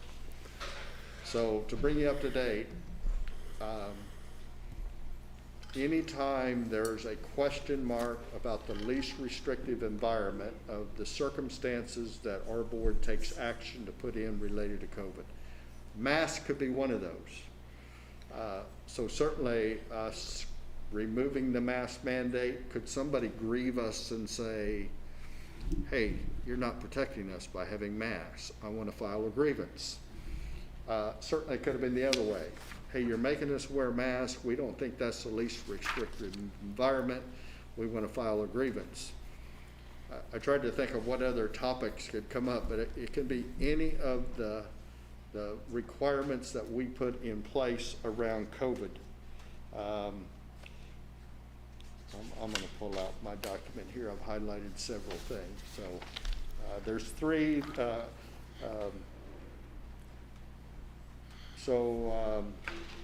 Section 5, especially the bill states that during the state of disaster emergency related to the pandemic, the local board of education of each school district has full authority and responsibility only over any decision that closes, has the effect of closing any school. So if we were to close a school, somebody could grieve us for that. So if we said there's enough cases that we're going to close the building down, could be, that's a change because of COVID, could be grieved. Authorizes or requires any form of attendance other than full-time. So if you are reading anything, there's a statute that's in place. I can't remember where it's at with the legislative process, but if we would say we're going remote, there will be a requirement that somebody that says, I don't want to remote, I want to be in person, we'll have to have an in-person option. But let's say the board chose to make everybody go back remote. Somebody could potentially grieve us for that because they could say that's not the least restrictive environment. The third item, mandates, and this is where the masks come in. Mandates any action by any student or employees of a school district while on school property. Therefore, boards of education must make the ultimate decision concerning masks and other restrictions. So, now there's this hearing concept that's out there.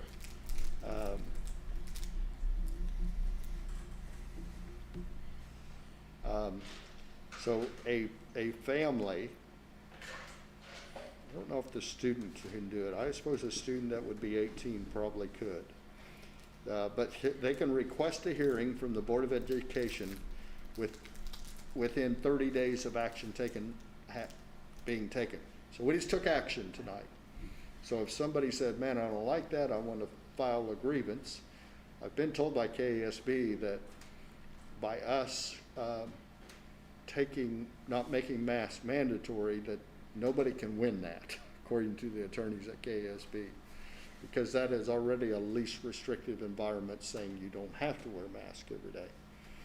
So the hearing must happen within 72 hours, and a decision must be made within 7 days after that hearing. The board must take final action. Okay? So what I'm proposing with this resolution tonight, and it's in your drive as well, but the resolution states that myself, or Kara Schwint, she's actually our hearing officer for pretty much everything else, you would name us as our hearing officers. So if somebody grieved us, we could go ahead and meet with them within 72 hours. Then we would still have to have a special board meeting within a week of that hearing. Board has ultimate authority. Hearing officers, we could come and say, we heard their grievance, our recommendation is this, ultimately it's your decision. The other option is not to name the hearing officers, and then you guys become the hearing officers and the determination. But then that's got to happen within 72 hours of them filing the grievance. KSB has gotten on board. They provide us all the procedures. Somebody wants to file a grievance, they've provided us a form that we share with someone. All the step procedures are in place now through KSB. It is, in my opinion, a potential disaster for the number of meetings that could happen.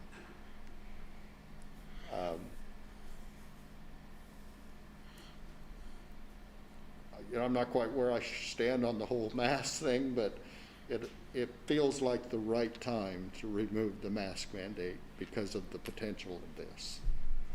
Because I think there would have been a lot more people have been concerned as saying that wasn't the least restrictive environment mandating the mask. There was a big question mark over, yeah, but you didn't make a change. It says within 30 days.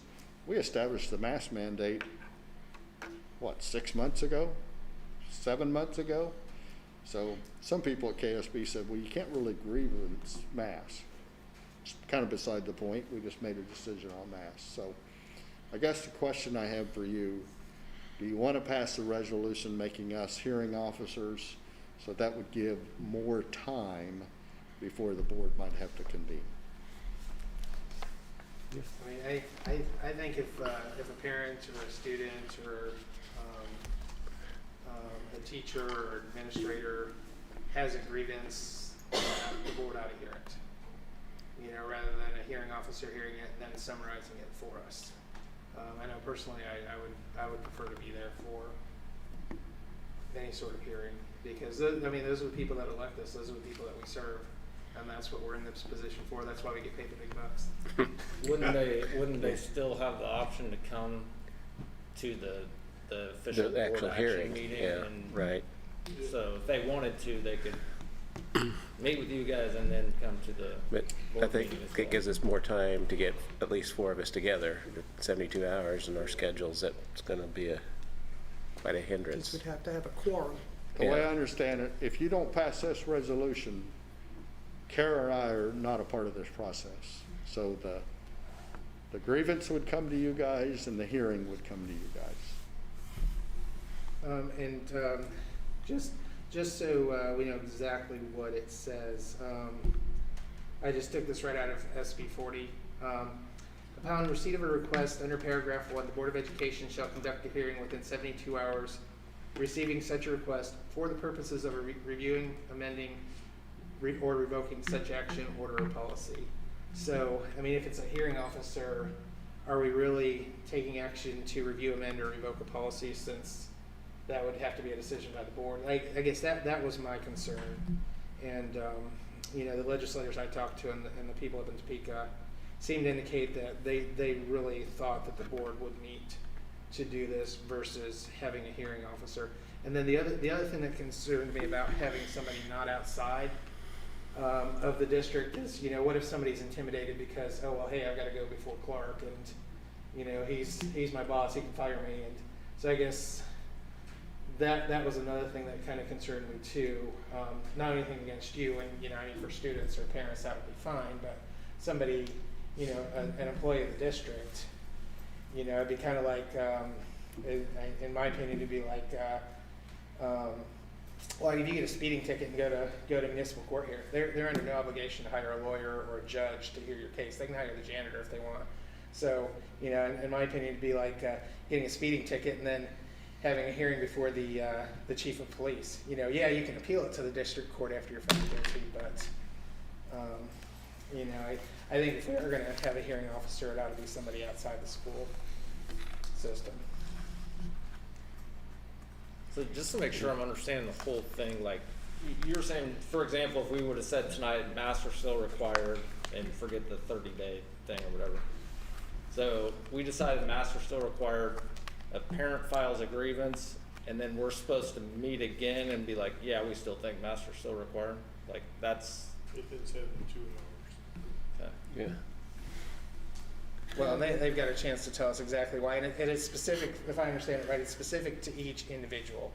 So, you know, my grievance might be different than Jessica's grievance, because we might have different reasons, you know, and it'd be specific to our situation, and it wouldn't be a general overarching thing.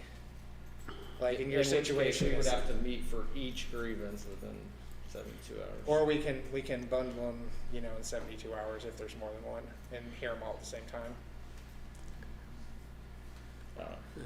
I mean, my opinion is if it's not a legal conflict or whatever, I would rather have Clark and Kara meet with them first, and then if they want to come to the board meeting afterwards, then they certainly have that. And I want to make sure we're clear on that. That will happen no matter what. Yeah, they're gonna come. It really just buys a little time. By having hearing officers, the hearing can happen within 72 hours without you guys being involved. The board still has to take final action on it within a week after that. So you're buying yourself a week. Because otherwise, you guys have to hear the grievance within 72 hours. Well, I would. Hopefully, we don't have any. Right. But they're occurring. But I'd say most of them that you hear occurring are occurring because of masks. My opinion is we need to have a little more time. I mean, that's a lot to ask of all of us to try to drop our schedules and meet within 72 hours. At least that gives us a week to try to work out, because at least four of us would have to get together for the meeting. Yeah, So. that's the thing. We're down to 6. Huh? We're down to 6. Yeah, we're down to 6. Only 2 people can miss. I mean, I'll commit to being for all of them. Okay. So I guess I'd be looking for a motion to adopt this policy, have Clark and Kara be our hearing officers. Justin, Ken, all those in favor, say aye, or raise your right hand.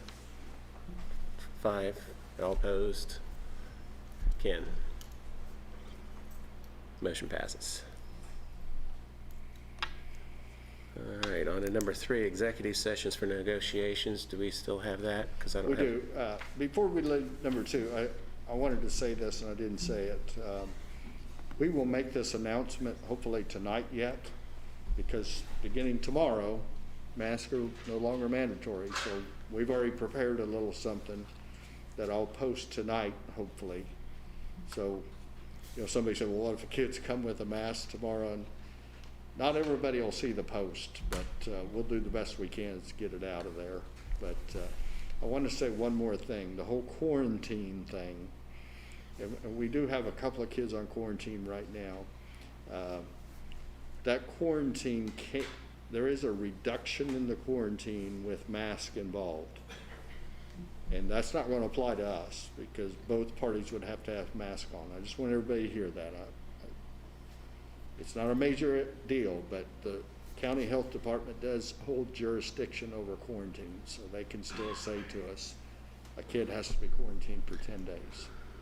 Just want to make sure you heard that. Well, and to push the voluntary thing, what he's talking about here is if both people have a mask on and one of them has the China virus, the other person doesn't have to quarantine as long as they weren't within 3 feet. 3 feet instead of 6 feet. And a mask. And both And masks. the mask on. So, yeah, I mean, that'd be one way to, for kids that want to wear the mask or parents that want them in the mask Yeah. to justify that, so.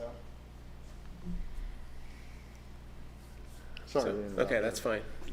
Other than I'm gonna need some help, because I don't have the legal verbiage for the negotiation motion I think it was in there. on the KOMO. Somebody read that off of, I move the board recess to Okay. executive session to discuss issues related to the teacher's contract and under the exception of employer-employee negotiations under KOMA. The open meeting shall resume at How long do you 8 need? o'clock. 15 minutes? 15 minutes. Okay. Okay, there's a motion by Jessica. There's To include the board and Clark, sorry. Okay. Second? Yeah. Dustin? Or whatever, whoever. Okay, Dustin. All Don't those in favor? Yeah. 6-0. Back at 8 o'clock.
All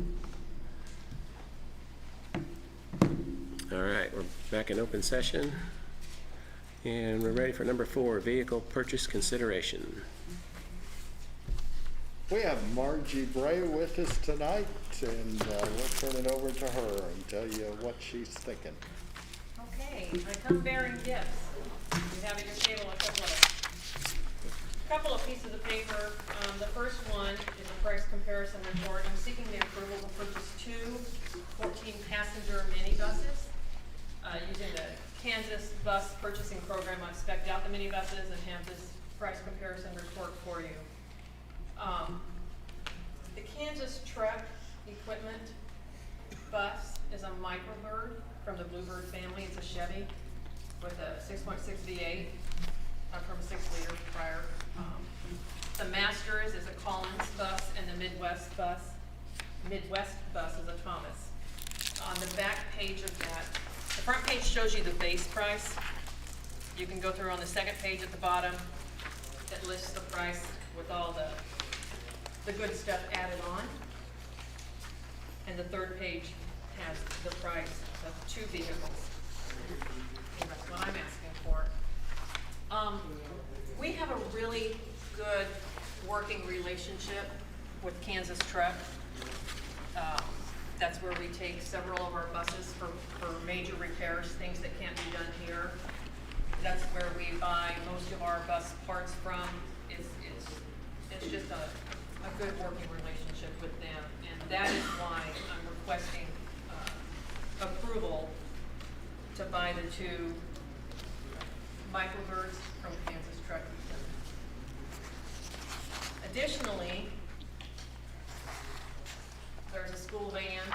I had mentioned last month, and we put it on the list of things to get rid of this year, that we get rid of M38 and 2002 Chevy Suburban with a lot of miles on it, and replace it with the existing van that we have, one that we already have, not a brand new one. But I sent out an RFP, a request for purchase, to 4 dealerships. I sent it to Mel Hamilton, Rusty Eck, Shep, and Davis Moore Dodge, asking for a bid on a 7 to 10 passenger van. So it could be something like a Dodge Caravan or up to a transit van. I sent that out on March 15th. I received 1 bid. It came from Rusty Eck Ford, and I have the front pages of that in front of you. The list price, or the MSRP on that 10-passenger Ford Transit van was $40,000, and it's a 2020, but it is brand new, and the asking price is there for $28,913.75. So I'm asking for approval for both the 2 minibuses and for the transit van to purchase. Did you find it odd that only one Yes. company? Did you call to confirm if they got the RFP? Shep Chevrolet actually did send me an email and explained why timing and inventory and whatnot. I did not hear back from Mel Hamilton, and I did not hear back from Davis Moore Dodge. Yes, sir. Remember, I confirmed with Yes, you did. Mel Hamilton. Yes, you did. And for Davis Moore Dodge, when I had initially sent that email, I got an automated reply back saying that he was out of town. So I sent a second email to the second person and said, hey, I'm concerned, we're on a limited time schedule, and I want you to make aware that we're asking for bids. So. Is there any reason we didn't send it to any of the Hutchinson dealerships, being as we're mostly Reno County? No real reason other than it's just in the past, those are the big ones that we've dealt with. And of course, we always try to include Shep because we're Haven. Right. And they're good to us. Yeah. So did your RFP, does it say like we need it by this date, and that's why some people chose not to bid on it? I didn't say that we needed the vehicle by this date, but I did say that I needed a response by April 5th. I sent it out on March 15th, gave them until April 5th, so that's 3 weeks roughly. Marge, could you explain this here? I'm not quite sure that I'm following.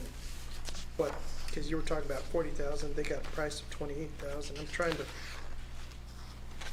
or That's the bid he shot us, up 28, is 28, the 28,913. Yeah, if it's a 2020, they probably got He huge has rebates it on it. on the lot. So, yeah, it's a 2020, so yeah, he's trying to get rid of it. It's MSRP.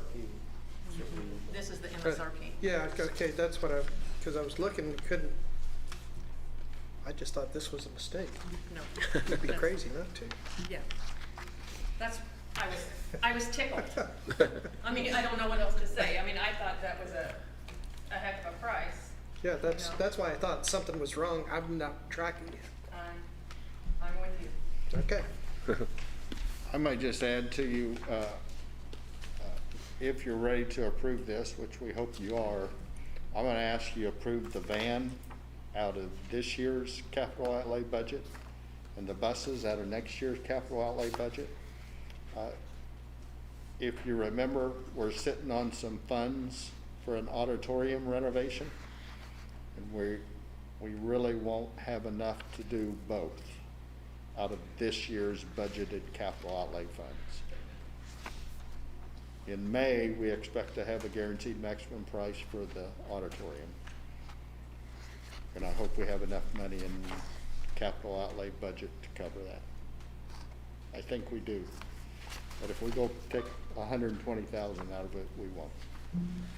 That makes sense. 2 different year purchases. Are you done? Okay. Question I have, I know that we've dealt with Kansas Truck. Yes. And we got Midwest Bus. Where are they out? Are they both out of Wichita? No. Kansas Truck is out of Wichita. Yeah. Midwest is up north. And I can tell you, I knew, I don't remember. We bought, Was that? we bought from Midwest, the last bus, last big bus that we got came Okay. from Midwest. Okay. I just, out of curiosity, why did we get one from each? Since they both were tied at the, Yeah, what are the At the odds that they ba- come at out the the exact final. same dollar? Are they tied, or was that a mistake? No. No. That is correct. I'm just out of curiosity, I mean, not that it really matters to me. I don't know, personally, I don't know what benefit there would be of getting one from one place and one from another. I do know, again, with Kansas Truck, and this is my personal experience, because they're local, because they're right there in Wichita, I take vehicles there, I don't wanna say regularly, because they don't break down that much anymore, but I use them. Yeah, And sure. they are so good and so helpful to us. I just know what it's like to be on the other side when you tie and then somebody has to break the tie. It Well, just, it's all part of the process. yeah. How did they land on the same? And excuse me, just for a second, I'm sorry. Yeah, no problem. The other thing is, okay, so this is a microbird, the Kansas Truck vehicle is a microbird, the Masters Transportation is a Collins bus, Mhm. and the Midwest bus is a Thomas. I know those microbird, I know the bus that we'll get from Kansas Truck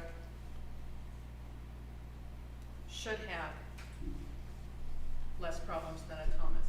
Okay, That's my your personal experience, take, my that's fine. experience. Yeah, So- you're specking these out with AC and all that stuff? Yes. Okay, cause it didn't have any of the options listed for all of these things here. So that's, Yes, it's got 77,000, up to 77,000 BTU air conditioner on it.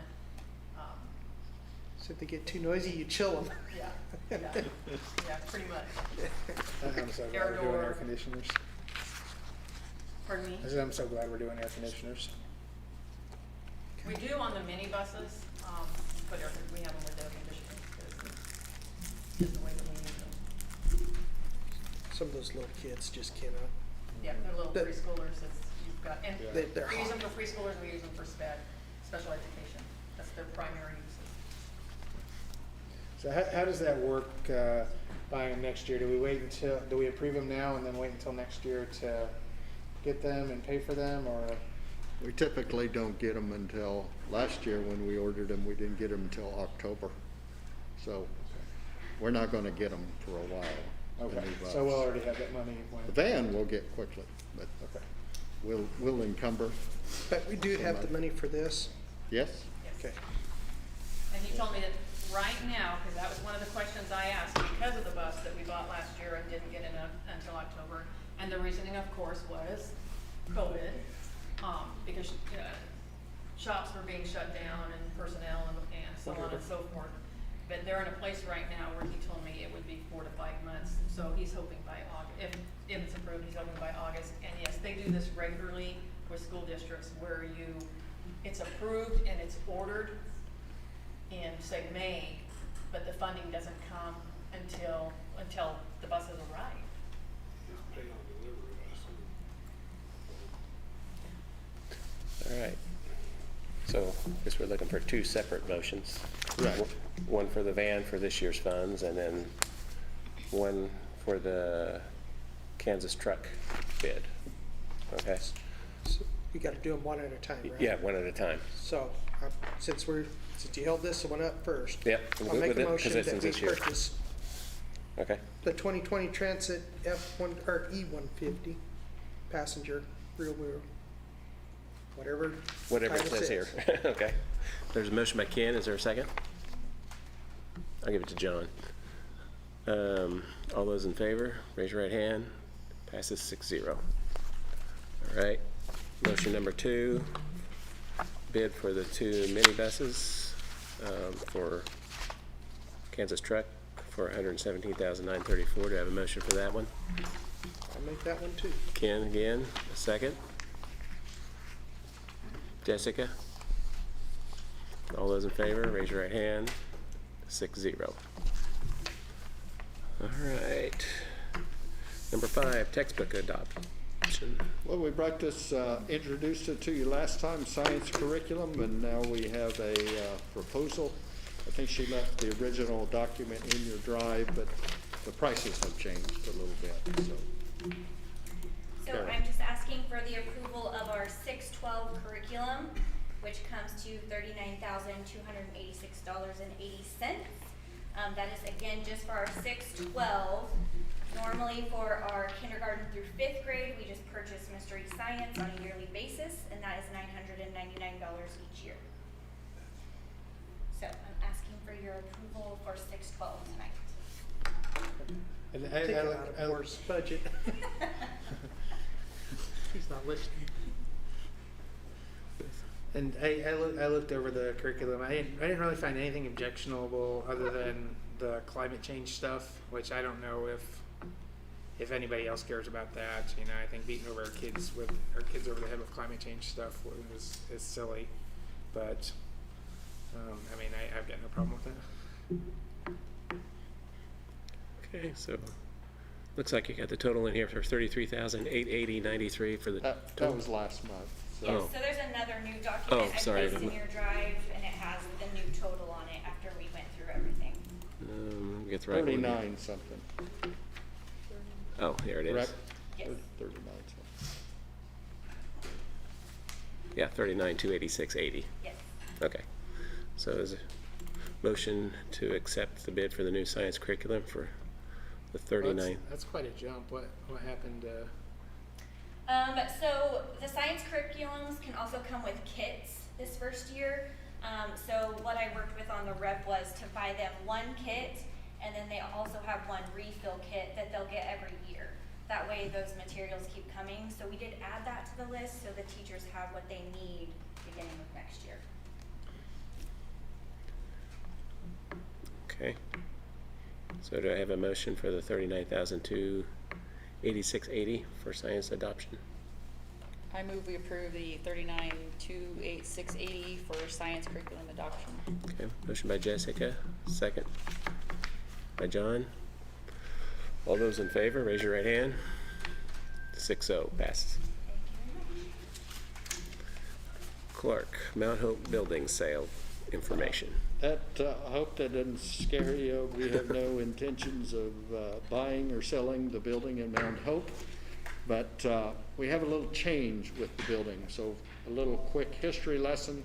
Several years ago, this district sold the old school in Mount Hope to the Sedgwick County Special Ed Cooperative, and they've been running a day school for students from multiple districts that are part of that special ed co-op. That co-op has disbanded. Mays, Valley Center, and Goddard now will have their own special ed co-ops. Mays is going to buy that building from the special ed cooperative and continue to run it with the same students and the same educational system that's currently in place. Mays has contacted me and said, will you make sure your board will approve us having the school like you did South Central or Sedgwick County Special Ed? So what I've done is they actually even wrote the letter. So if you'll see, it's really just saying that our board is aware. And really the question is, we are aware that other students from other districts will be traveling into our boundaries and going to school. It's been happening for multiple years. It's not a change to what the present practice is. They want this letter signed by me and the board to be aware of it so that they don't have the Haven School Board coming back later saying, hey, what are you doing having school in our district? So this is just a way, their attorney has asked them to have us write this letter to them and covering. I called KASB on that and they said, absolutely, we've done this before. Make sure it's in your minutes that you have made the board aware of this. Bill even said it might just be good for us as a school board to just go ahead and approve Mays School District operating a special ed program at Mount Hope School in Mount Hope, Kansas. Is there any reason to not do it? No. Like I said, it's been a practice, been going on for a long time. You know, we don't send kids there. We have our own day school in Hutchinson because we're a member of RCEC. The same kids that have been going there from the same schools will continue to go there. No reason not to. They're covering themselves is what they're doing to make sure this school board is aware of it and has approved it. I just guess the only reason I said maybe I'd have a motion for it, just so it's in the minutes for sure and that we're fully aware of it. But And that's what Mays is looking for and KSB looking for. It is, there is, from a legal aspect, there's something in our minutes that says our board was aware of it and approved it. I'll make a motion that we approve Okay. them operate, that Mays School District operate a special ed Okay. out of the old Mount Hope School. Motion by Ken. Is there a second to that? Paul? All those in favor, raise your right hand. 6-0. All right, Clark, district staffing levels for certified staff. I think I brought this up last time. We're not approving teachers tonight. We do that in May, but I'm asking you to approve our staffing levels. How many teachers are we going to have in each school by each grade level? I would highlight just a couple of changes. I would have said this, we kind of were under their impression the younger the kids, the more sections and the smaller classes we wanted to have. You'll see one little change for that at Haven Grade. These are next year's numbers. But if you look at second grade, you see there's only 40 kids. So to make that 3 sections, you know, that's less than 15 kids in a class. So what we'd like to do is move a teacher from second grade to third grade. Well, I don't know if that's exactly the case. We want to make third grade 3 sections and keep second grade 2 sections. This is the current staffing level we have at Haven Grade. Same number of teachers. This is just licensed staff. Not talking about paras, nothing other than our licensed employees. So what we're asking for is to approve a staffing level. So that is one change that'll happen at Haven Grade. You see we're still highlighted the new teachers. still show you what we're missing. The last thing I want to show you is down here at bottom what I put in blue. Will consider additional staffing if eligible for ESSER funding. We may want to consider, and we'll bring this back to you, but we may, when I talk about staffing levels, that's what we pay for as a school district.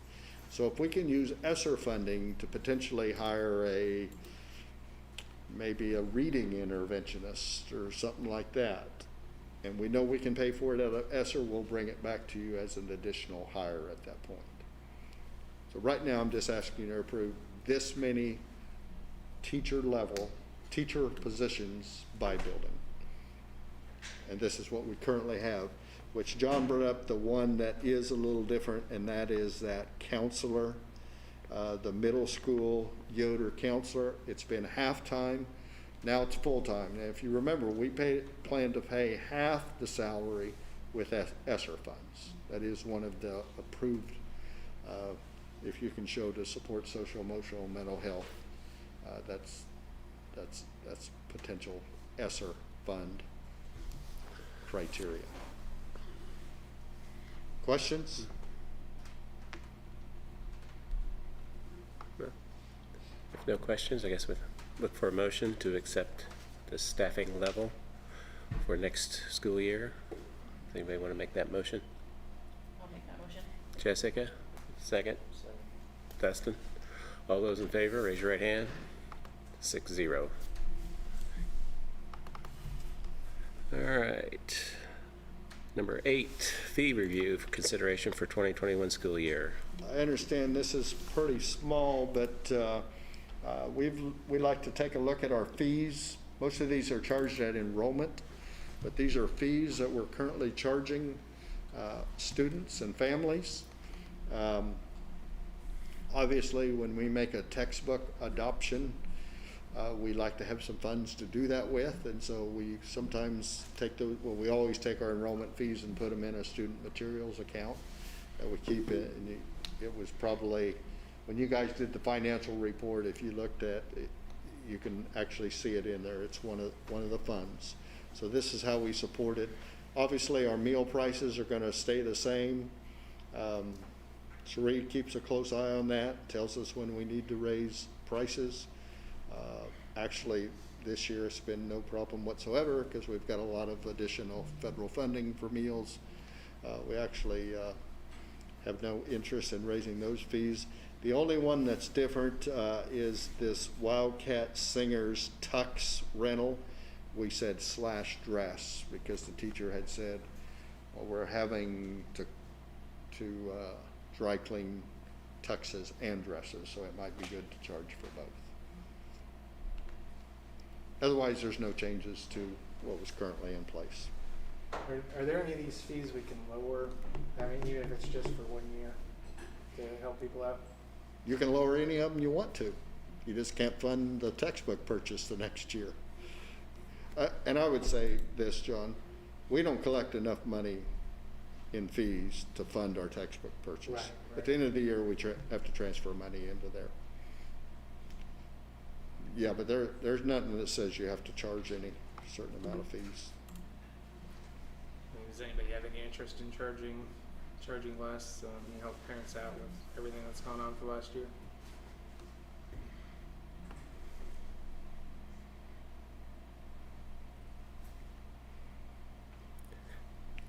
I know ultimately it's your decision, but that wouldn't be my recommendation. All right, I guess Clark's recommended the proposed fees up on the board. Is there a motion to accept those? I move we approve the proposed fees for 2021. Okay, Jessica, is there a second? Ken? All those in favor? Right hand? 6-0. All right, we're moving now. Approval of contracts and work agreements. Yeah, those are listed below.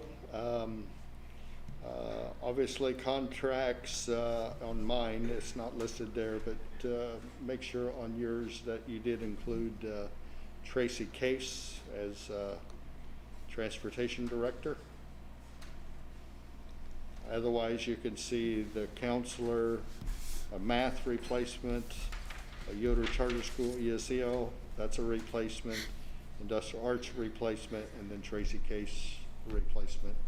There is no replacement for Margie Bray, but that'll be.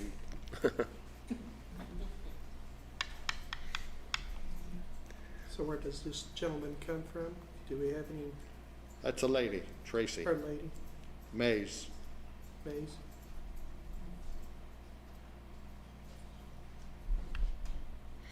Okay, is there a motion to accept the new contracts and work And the work agreements? agreements, yep. Dustin? Second? Paul? All those in favor? Right hand? 6-0. All right, report time. RCEC report. Ken, do you have anything? Just a little bit, nothing radical. But we met a week ago. We didn't have much on the agenda, but we did basically approve of the KASB membership and assist legal fund. We approved that, which is not really a earth-shaking, but there's one thing that I do notice that seemed like it really was hurting RCEC is that the new special ed program going up in Goddard has taken some of our employees because they're offering them quite a bit more money. And I know that we're proposing to ask the districts for some more assessment. I don't think we'd have to if it seems like I'm sort of bashing the state a little bit, but that's not what I mean. But it's just the state has not kept up with its commitment for special ed. And that in turn is having to come back to you and me as taxpayers in our district, having to cough up more to make up what. And that's really hurting because there's an $8,000 difference from what these people were doing. Because I asked, I said, well, why are these leaving over $8,000? And that's hurting us considerably when you got a higher population. So it's killing us. But hopefully we'll find replacements and we'll try to keep on moving forward. That was basically the biggest thing. So. Okay, thank you. And as you guys know, we have the same problem with our district and comparing to some of those districts as well. Even with our regular ed teachers, we're just, they're up a ways higher than we are. More so in special ed. Okay, food service director report, Sheree.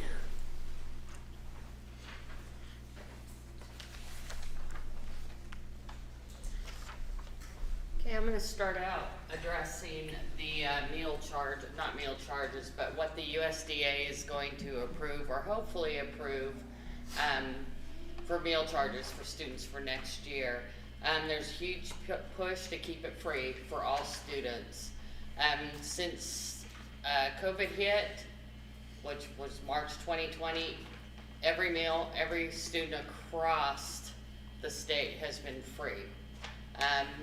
Many districts are still hurting financially due to COVID and shutdowns. Reimbursement rates were increased this year. They went from $2.39 for breakfast to $2.47, and for $4.16 for lunch to $4.33, which it only sounds like a few pennies, but when you multiply that by the number of meals that are served, it's quite a substantial amount of money. Haven as a district financially, we are in great shape. All our kitchens cook from scratch, which saves the district money. We did spend some extra monies this year on go boxes, disposable ware, which were recommended, highly recommended through the state. So we followed those guidelines. And when school starts up next year, any day now, USDA is going to come down with a ruling. They said it would be by April. We're into April. USDA still has not decided on what we're doing with those charges. A year later, as of February 2021, we have served in Haven Food Service 57,159 breakfasts, 73,925 lunches, and with the help of transportation, we traveled over 8,300 miles to get food to our students in our district. We did home deliveries, we did at-school deliveries at all our campuses, and we delivered in Mount Hope and Partridge also. And sometimes that was all going on at the same time, and we were having students come into the schools to pick up while we were serving meals here. So we did a lot of juggling the last year. I can't say enough about my staff. They were troopers. Everything that they were asked to do, they did. And it shows. Haven Food Service is probably in the best shape that it's been financially. Personnel-wise, we're working on that. We're getting there. But overall, I'd say it's been quite a year, quite an experience. We don't want to do it again in that way, but if we have to, we definitely will. We will be starting our summer food program on June 1st, which is the week after we get out of school and after Memorial Day. And we will be delivering to Mount Hope Pool this year. We were at the child care center, the old child care center, but we're going to move it to the pool because it's more centrally located. We will be at Partridge, we will be at Yoder, and we will be at Haven Grade. So that's all starting on June 1st, and I already have staffing for that. We're ready to roll. Do we have any questions? How's your program coming for buying off the farm meat and some of that? Farm to school, you know, we're doing really good. In fact, we have a program May 7th at Haven Grade School. It's called Farm to Table program. And one of our local families, Greffenball? Thank you, yes. They are actually donating the meat for that program, and we are looking to purchase our beef from that family. So farm to table, farm to school in Kansas right now is huge. There's a Shop Kansas Farms website. I don't know if any of you are familiar with that. I encourage you, if you have a chance, to get on that website. They have a special program just for schools. We're on the map. We were the first school on the map. And it's a big push. And I prefer to buy local. If I can buy local, I'm going to buy local every time because the product is better, it's fresher, and really you don't have to worry about it changing as many hands. We have had beef recalls out the wazoo this last year. Several of them affected us, and I prefer to not deal with that. And typically when you're not dealing with a big manufacturer in this state that ships over here, who breaks it up and ships it here, it goes through so many hands that who knows what you're getting. You might not even be getting cow by the time you get it. So I'm looking forward to really diving deeper into the farm to school. Our greenhouse is up and running full force. We're already getting salads, lettuce, and microgreens out of it. So it's rocking and rolling. Well, thank you for considering purchasing from the family farm. Oh, you bet. Anything I could do. That donation, is that something we have to approve or? No. Okay. Nope. Through food service, when there's a donation like that, it is just accepted as a donation. We write a thank you card and everybody's happy. It's not a board approved because I would have had it approved a long time ago if that was the case. Any other questions? I don't know how much you guys keep up to date, but Cherie has many traits that are positive for our school district. One of the best is she stays in touch with KSDE. She writes grants. She lets them know what we're doing in a positive way. I don't know if y'all knew this, but she wrote them an email, I think, just an email, and said, here's some successes we have, and all of a sudden it showed up in the Hutch Post. and I found that really interesting. Evidently, they took the time to notify our local media somehow, and all of a sudden we're in the paper. So Cherie is really good at tooting our horn, and we all need to do that. It's a great place Yeah. to be.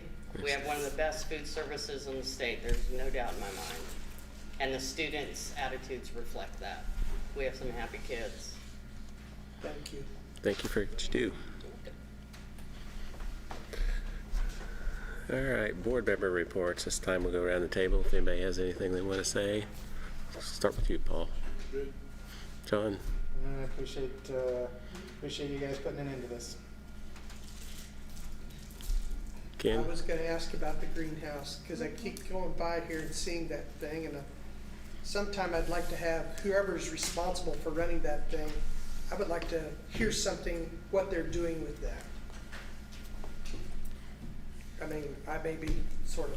It's true, out I've on a never limb. seen the inside. I I'd like to go see it. Yeah. So, if we could have that sometime, I'd appreciate it. Okay. That's I don't have anything. Jessica? What? I'm gonna, for mine, I'm gonna call on Laura. We had a conversation the other day, and she was telling about some of the positive stories happening around Haven, and I'll let her share that with you. One of the things that we've really focused on is our enrollment. And we've actually had a growth in our enrollment this year from where we started. And I've had the opportunity to actually, Jared actually met with a family as well. We had a family that was interested in coming to our district. And they do live in district, and they are currently attending elsewhere. So they just came, they walked through our schools. They've been really impressed with what they've heard. We had another family earlier this year with the same situation, just really impressed with what Haven schools are doing. And things like micro cohorts and working hard to stay in person.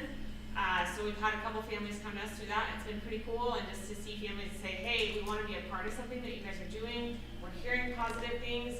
It's just really encouraging. And staff like to see it. We had a staff member tour with them and talk about some of the great things that they see and the things that are different from and set us apart from some of the bigger school districts. So, a lot of times we hear all the negative stories about why people want to leave, and I thought that was something important for us to hear. I mean, it's a reflection on the staff and everybody, so thank you.